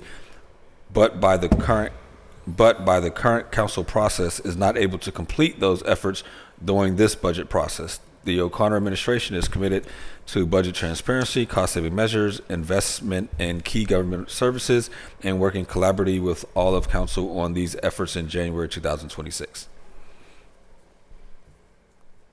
Okay, so I mean, these were just put in front of us on the yellow paper. I don't even think they're in our email or anything. I'd sent them yesterday around 3 o'clock. Did you? Yeah. I didn't know. I know. I apologize. So, and yes, for the public, I don't catch every email in my email inbox. You have to always add my staff to it if you want us to catch attention. I apologize. Like one of this, like number 7, just says like well, I know we haven't read 27 yet, but it says like reconfigure the mayor's office personnel. They sent me this sheet. But it's literally just like it's mayor's office is a line item, so it's just a change in the dollar amount. But those people would be able to start like day one. Yes. Another one is like splitting the combined director of finance and city treasurer position into 2 positions. But again, for the record, even if they're not approved, they still go on to payroll, I believe. Is that true for directors? Because this number 30 is like a director level position. Again, we haven't read it yet.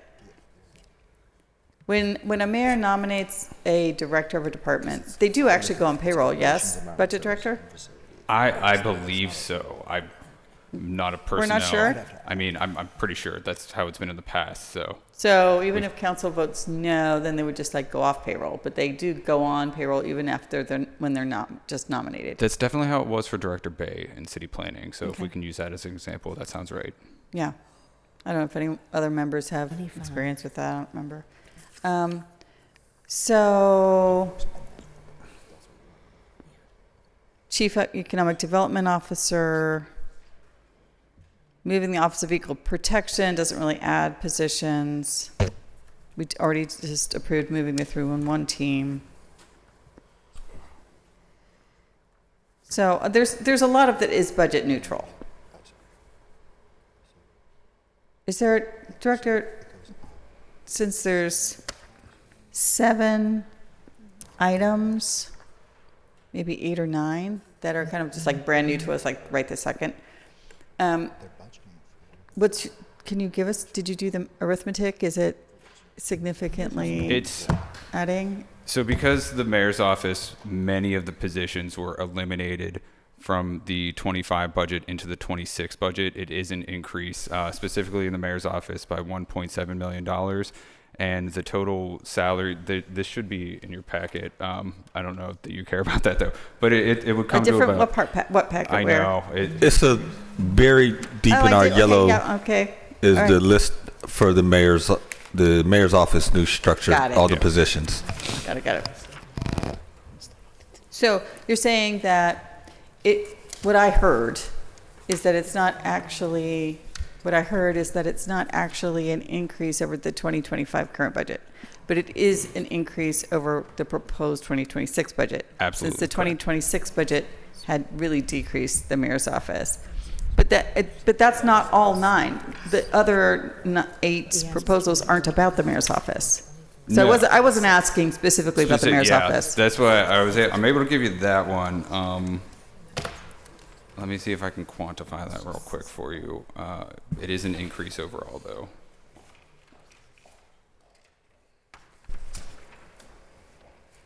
Are you looking at some, can I ask a question while you're looking? Can I just add a little bit of clarity from my previous question while Councilwoman Gross is looking for some? So for the administrative costs that I was talking about before, I just asked if I could just clarify something.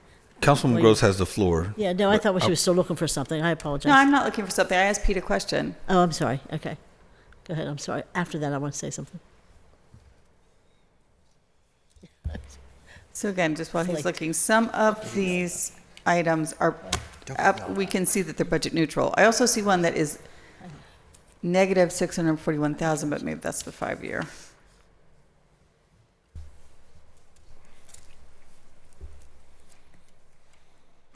Let me just double check that I got everything.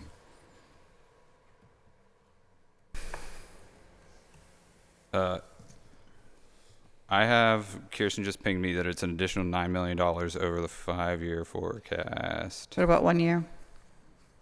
1.8 million increase in 2026. And over the 2026 budgeted? Yeah, 1.8 for 2026. And But 9 million. but not, what was cut from the 2025 budget to the 2026 budget in these 9 things? Probably more than that, I think. Yeah, so it went from 39 positions in the mayor's office down to 14. Yeah. And this would bring it back up to 27 positions. So it would still be a decrease of 12 positions in the mayor's office. Got it. Okay. And that's kind of, and the other ones are kind of a wash. Yeah. So again, I'm just trying to get since there's 9 new items, some of them are a wash.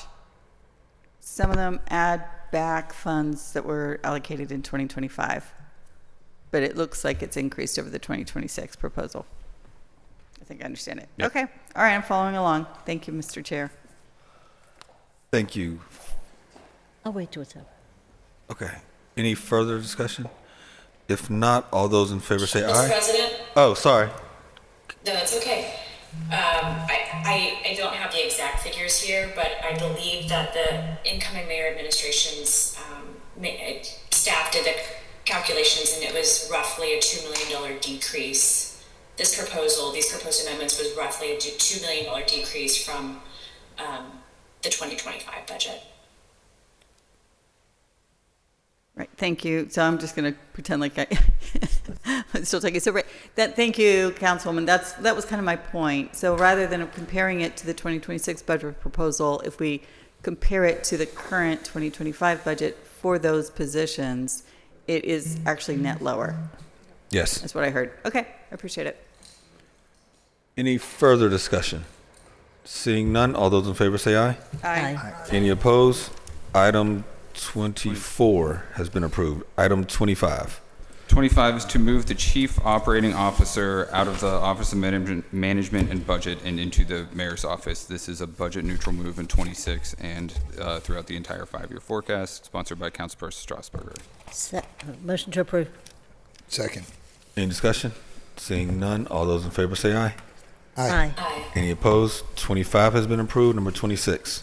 Number 26 is to move the Business Diversity Team out of the Mayor's Office and into the Office of Management and Budget. This is budget neutral in 26 and throughout the 5-year forecast, sponsored by Councilperson Strasburger. Could you just tell us where it's being moved to? The Office of Management and To Budget. the Office of Management. Okay, I'm sorry. I keep missing that too. Need a motion to approve. Second. Any discussion? Seeing none, all those in favor say aye. Aye. Any opposed? Affirmative. Number 26 has been approved. Number 27.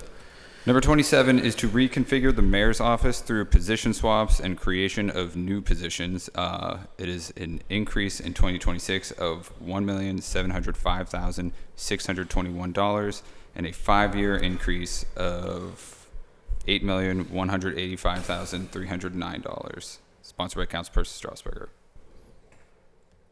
Motion to approve. Second. Any discussion? Seeing none, all those in favor say aye. Aye. Any opposed? Number 27 has been approved. Number 28. Number 28 is to add one development public liaison in the Department of Permits, Licenses, and Inspections. It's an $80,205 increase in 2026 with a 5-year impact of $411,193, sponsored by Councilperson Strasburger. Motion to approve? Second. Any discussion? Yeah. What exactly will they be doing? Helping with just developers or helping residents? Okay. All right. Any further discussion? Seeing none, all those in favor say aye. Aye. Aye. Any opposed? That was number 28. 28. Okay. 28 has been approved. Number 29. Number 29 is to add one community engagement specialist to the Department of Parks and Recreation. It's a $93,046 increase in 2026 with a 5-year increase of $496,719, sponsored by Councilperson Strasburger. Motion to approve? Second? Any discussion? Discussion, Councilwoman Warwick? I will say for this one, and again, I not, just looking at the name, the title, this seems like a very wise position to add for the Department of Parks and Rec, because, that department, I feel like we can really be expanding. What this wonderful department, they do amazing work, right?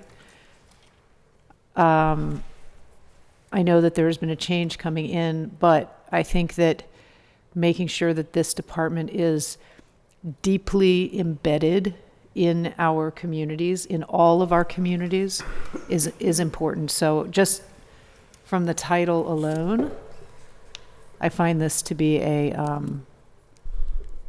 positive addition to that department. So, Thank you.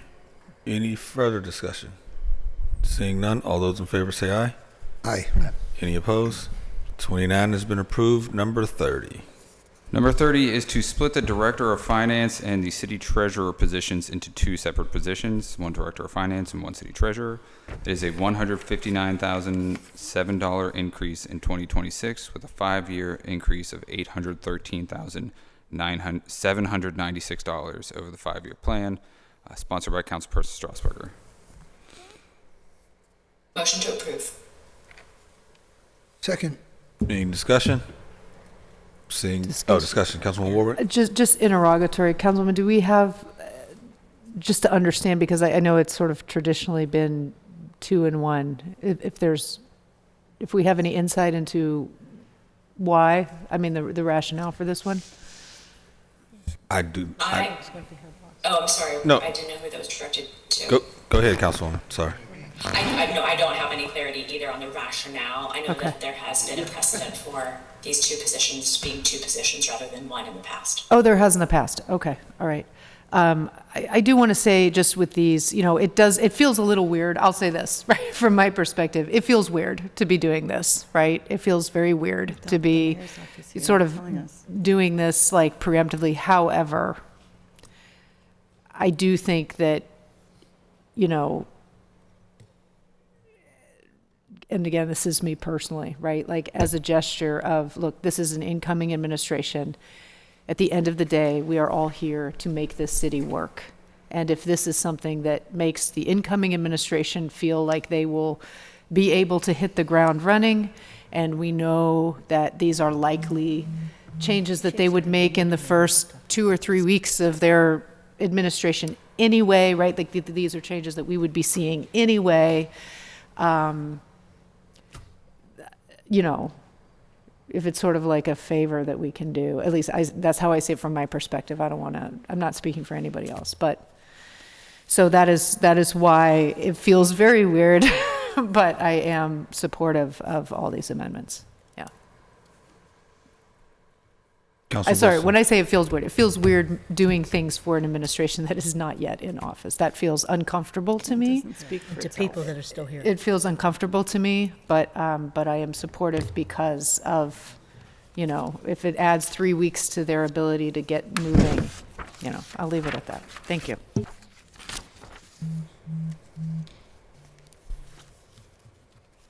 Councilman Wilson, and just for the record, this position was split until Paul Leggett retired, and then Margaret Lanier, who was the treasurer, was given the director's position. Councilman Wilson? Yeah, I will say it would be great to be able to have some sort of discourse, like at the table for this, just because this is like I don't know. Since I've been here, it's been like this. It's been one position. And then how much does the Department of Finance director make? It's right here. Let me look that up. Because I will say I hadn't spoken to the next administration about this item, but I did have some ideas about the Department of Finance. It would be good to, like a director of real estate might be, was something that, I don't know. I wish it'd be good to have a conversation about that. In 2026, the salary is 132. Sorry, it went up and then went away. $132,995 in 2026. So this is more. So It's salaries and benefits there. So the treasurer would be making more than the finance director. That's what you're saying. I have to look at the details. Oh, it's 159 increase. Yeah, so I'm assuming this is just. Yeah, is the increase for just? So one of the changes is also the treasurer will be $114,046.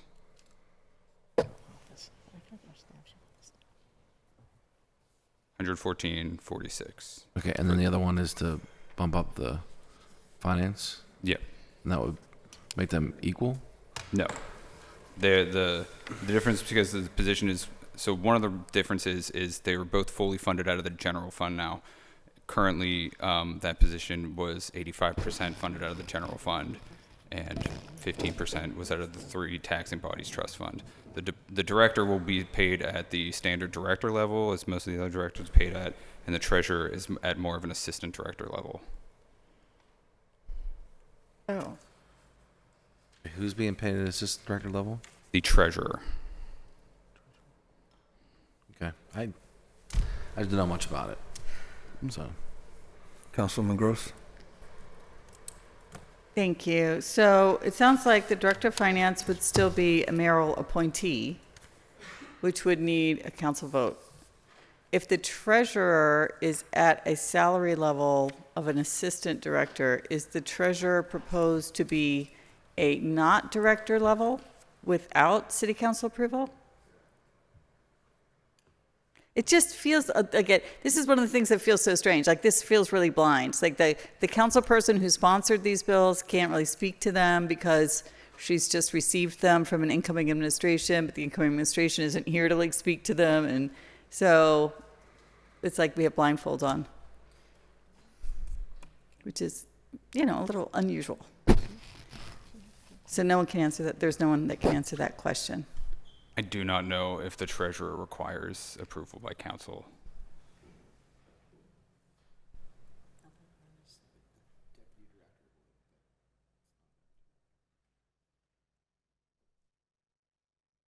Oh. If we're uncomfortable with it in January, I guess we can also change it because, point of clarification, I think the chair said that the incoming administration intends to open the budget in January, but they don't need to do that. Any of us can motion to amend the budget in January. Sure. The budget stays open until the first week of February or so. You have 5 weeks to After we come back and the new mayor is sworn in, there are 5 full legislative weeks where any one of us can motion to amend and have a vote on the budget. It's not, and for the remainder of the year, that is not true. Council can't just motion to amend the operating budget. It's a special process that the mayor has to request it has to be officially open, all those kinds of things. But it's basically still a working document in January. So we are a little blindfolded here and kind of working on just taking a leap on these, but we can always change them back in January. So we'll say that. I don't know if anyone else has any 2 cents. That's correct. Motion to hold. Yeah. Can we do that? Can we hold it until you guys can Yeah, figure it out? I had a comment prior to that. Is that okay? Oh. Just sneak that in. Oh, I Councilwoman apologize. Strasburger, sorry. It's okay. Oh, that's what I was just gonna wanted ask. to, before Strike it. anyone made a motion, I just wanted I to don't wanna say, strike I basically agree with what Councilwoman Gross just said. I feel like it is the incoming administration's prerogative to ask for and seek approval for the reorganization of the administrative positions, not only in the mayor's office, but as they see fit. And yes, I agree, it's a little bit of giving the benefit of the doubt prior to having them at the table explaining it to us. But I guess I'm comfortable with that only as long as we all work, as we've been working diligently just to get to the point where we can pass the budget, work diligently to be able to get answers to the question first thing in January and be able to ask the tough questions of the incoming administration themselves and bring them to the table so that we can do just that. If we disagree after the fact, we certainly have, it's our prerogative then to change it as we see fit. And I actually just, as we were speaking, got a text from a member of the new administration. So I can read this here, that the treasurer they would envision the treasurer being treated as an assistant director level and would not require council approval. It was previously, prior to the positions actually being split apart, as was noted, it was previously treated at a deputy director level and not confirmed by council in the past. So hopefully that answers some of that.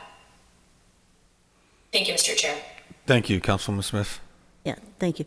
So I thank you for that explanation, but I don't want to delete it, but I think that's the only option, right? Is either delete it or wait. But it seems like it's a lot of money and everybody seems to have a lot of concerns. And I understand it's the administration, that's what and that's what their prerogative, and that's the exact way we got into this position in the first place. We thought we're going to give Ed Gainey his first budget, which included 200 positions and did, some things like that. So I'm just saying, I want to work with administrations too. I won't be here, but I like working with people like that, and I do think we should. But that's how we got in this position in the first place. So I just want us to keep in mind, when we're talking about the budget, we need to be separate. I mean, work with them, but our first priority is to look out for the public's interest. That's it. Thank you. I'm going to hold it. If you want to delete it, you can delete it. But Any further discussion? Seeing none, all those in favor say aye. Aye. abstain. One abstention. So One more. Oh, I forgot we have a 31. Sorry. So this one was just updated after the bills that were passed earlier. There's additional amendment to 2454. It is to increase revenues based on the updated millage rate of 9.67 mils. It is a $28,353,115 increase to the revenues in 2026, with a 5-year increase of $139,763,36 and 800. Let me start over. $139,736,842 increase over the 5-year forecast for revenues. Motion to approve? Second. Any discussion? This Councilman Wilson. Yes, this probably is something you probably can't answer here, but does this, when this is calculated, does this take into account all the properties that don't pay? Yeah, so this is, it's. I'm sorry, not nonprofit. I'm saying like, literally like properties that go delinquent. So this comes from a revenue forecast that we work with from the Department of Finance that takes all of that into account. It only increases it by what they would expect to be able to collect based off the millage rate. Okay, thanks. Any further discussion? Seeing none, all those in favor say aye. Aye. Any opposed? 31 has been approved. So Bill 2454 has been amended. Any further discussion on Bill 2454 as amended? Seeing none, all those in favor say aye. Aye. Any opposed? Affirmative recommendation. That takes us to Bill 2455. Resolution fixing the number of officers and employees of the City of Pittsburgh for the 2026 fiscal year and the rate of compensation thereof, and setting maximum levels for designated positions.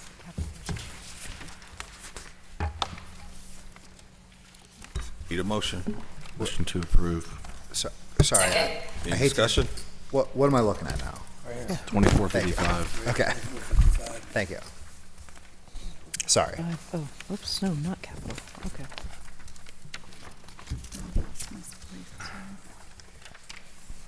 Sure. So there's also amendments to Registered 2455. These are all the same personnel-related amendments that you just voted on in 2453, because 2455 sets personnel levels and how much you pay each of those people. So the changes that were just personnel-related in that one are also listed here. And I will say that every single one of these, except for number 5, had passed previously. So if you want to go through them one by one, we can, or if you just want to take them as a group, but eliminate number 5. Well, let's take number 5 independently. Motion to amend. 2455. So, yes. So first we need a motion to amend Bill 2455. So moved. To amend. Second. All those in favor say aye. Aye. Okay, the bill has been amended. You have the amendment before you. This one. I give up. Councilwoman Warwick? So motion to strike item 5? No, we just want to take that one separately so we can approve it, because every other one in here has already been approved. Effectively, it's the exact same positions that we approved in 2454. Seasonal. Right, but item 5 we struck from the the seasonal worker amendment we struck from the last Right. one. Okay. That's why I want to take it separately. Oh, got it. Understood. Okay. Do you want me to read that one? Yes. Okay, number 5 is to eliminate the seasonal labor allowance in the Department of Public Works, Bureau of Operations. It's a $425,316 decrease in 2026, with a 5-year decrease of $2,261,239 decrease over the 5-year forecast. Motion to approve with discussion. Second. Discussion? And then motion to strike. Right? Second. Yes. Right? Yeah. Okay. Then you have to say what you're striking. Item Do 5. we? Motion to strike Item- item 5. Item Yeah. 5. Second. All those in favor say aye. Aye. Aye. Any opposed? Oh, yeah, oppose. One No, I'm opposition. voting with him too. Item 5 has been stricken. Any further discussion on the bills as amended? If none, all those in favor say aye. Aye. Any opposed? Bill 2455 has been approved. That takes us to Bill 2453. Resolution adopting and approving the 2026 capital budget, the proposed 2026 community development program, and the 2026 through 2031 capital improvement program.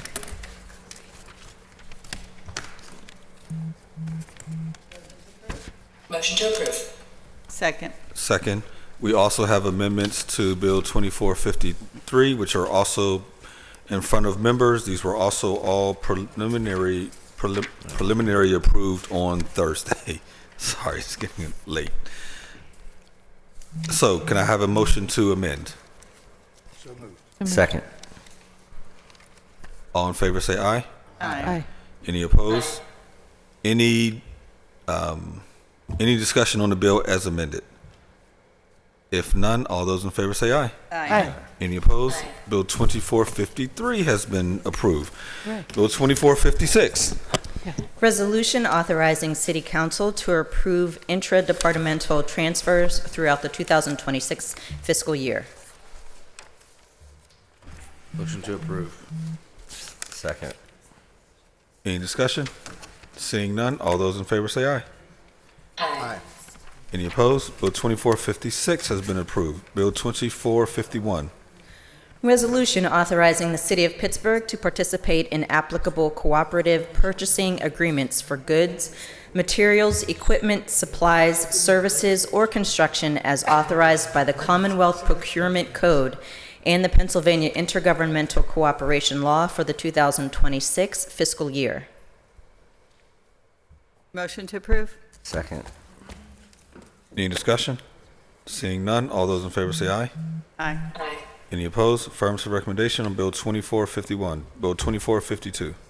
Resolution providing for the letting of contracts and for the use of existing contracts for the purchase of materials, supplies, and equipment for city departments, and the maintenance, repair, rental, and/or leasing, rehabilitation, renovation, inspection, or servicing of city buildings and facilities, and for any miscellaneous services in and for any city departments, and providing for the payment of the cost thereof for the 2026 fiscal year. Motion to approve. Second. Any discussion? Seeing none, all those in favor say aye. Aye. Any opposed? Bill 2452, affirmative recommendation. Bill 2462.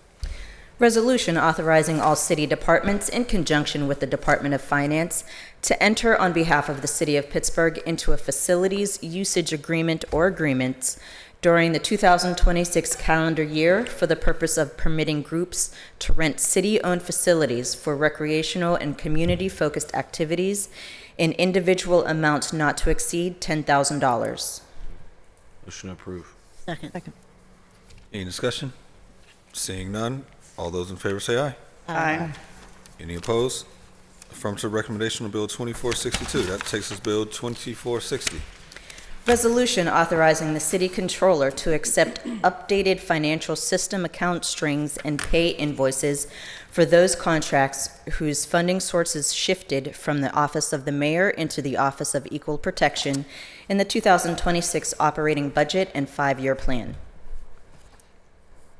Motion to approve.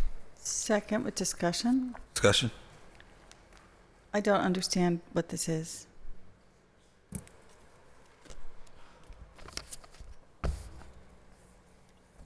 Who introduced it? Oh, Whose bill is this? this is one of the budget bills because the Office of Equal Protections was moved to a different cost center. So now we need to just update the line items in which the contract is pulling from. Didn't we just do that as one of the mayoral? That's just the incoming personnel administration? move. That was the personnel move? Yeah, so this, And so who sponsors this bill? Who sponsored this bill? This bill is not from Mayor Gainey. it came over with their omnibus package of budget Okay. bills. Okay, did. Yeah. Okay, got it. Okay, thank you.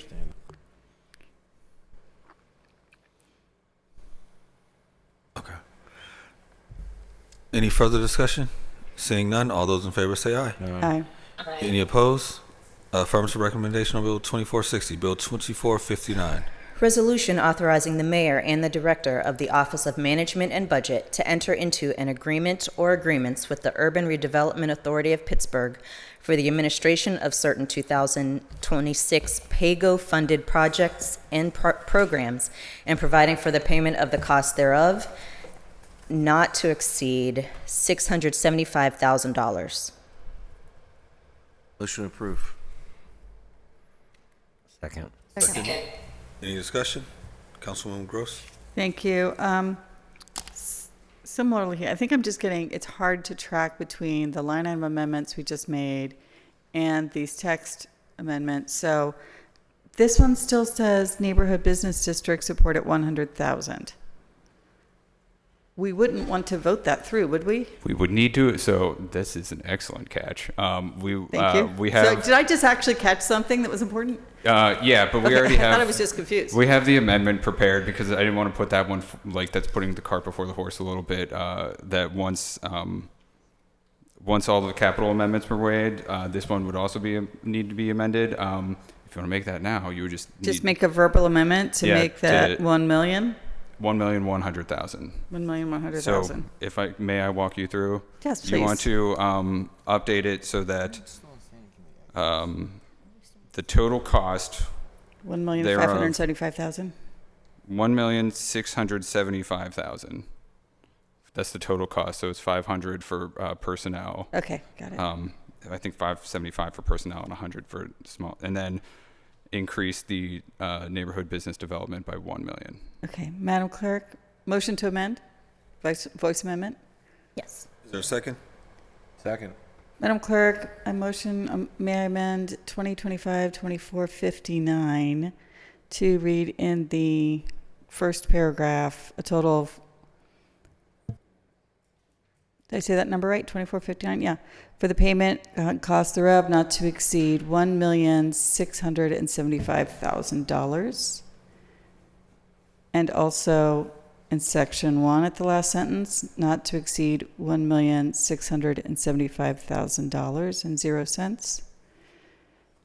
And then in the third spot, to amend small business development to read $1,100,000. Need a vote. Good. All those in favor say aye. Aye. Any opposed? The bill has been amended. Any further discussion on the bill as amended?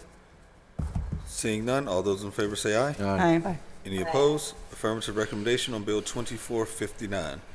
That takes us to Bill 2458. Resolution authorizing appropriations, salaries, and capital expenditures of the Parks Trust Fund for the 2026 fiscal year, beginning January 1st, 2026. Motion to approve. Second. Any discussion? Seeing none, all those in favor say aye. Aye. Any opposed? Affirmative recommendation. Bill 2457.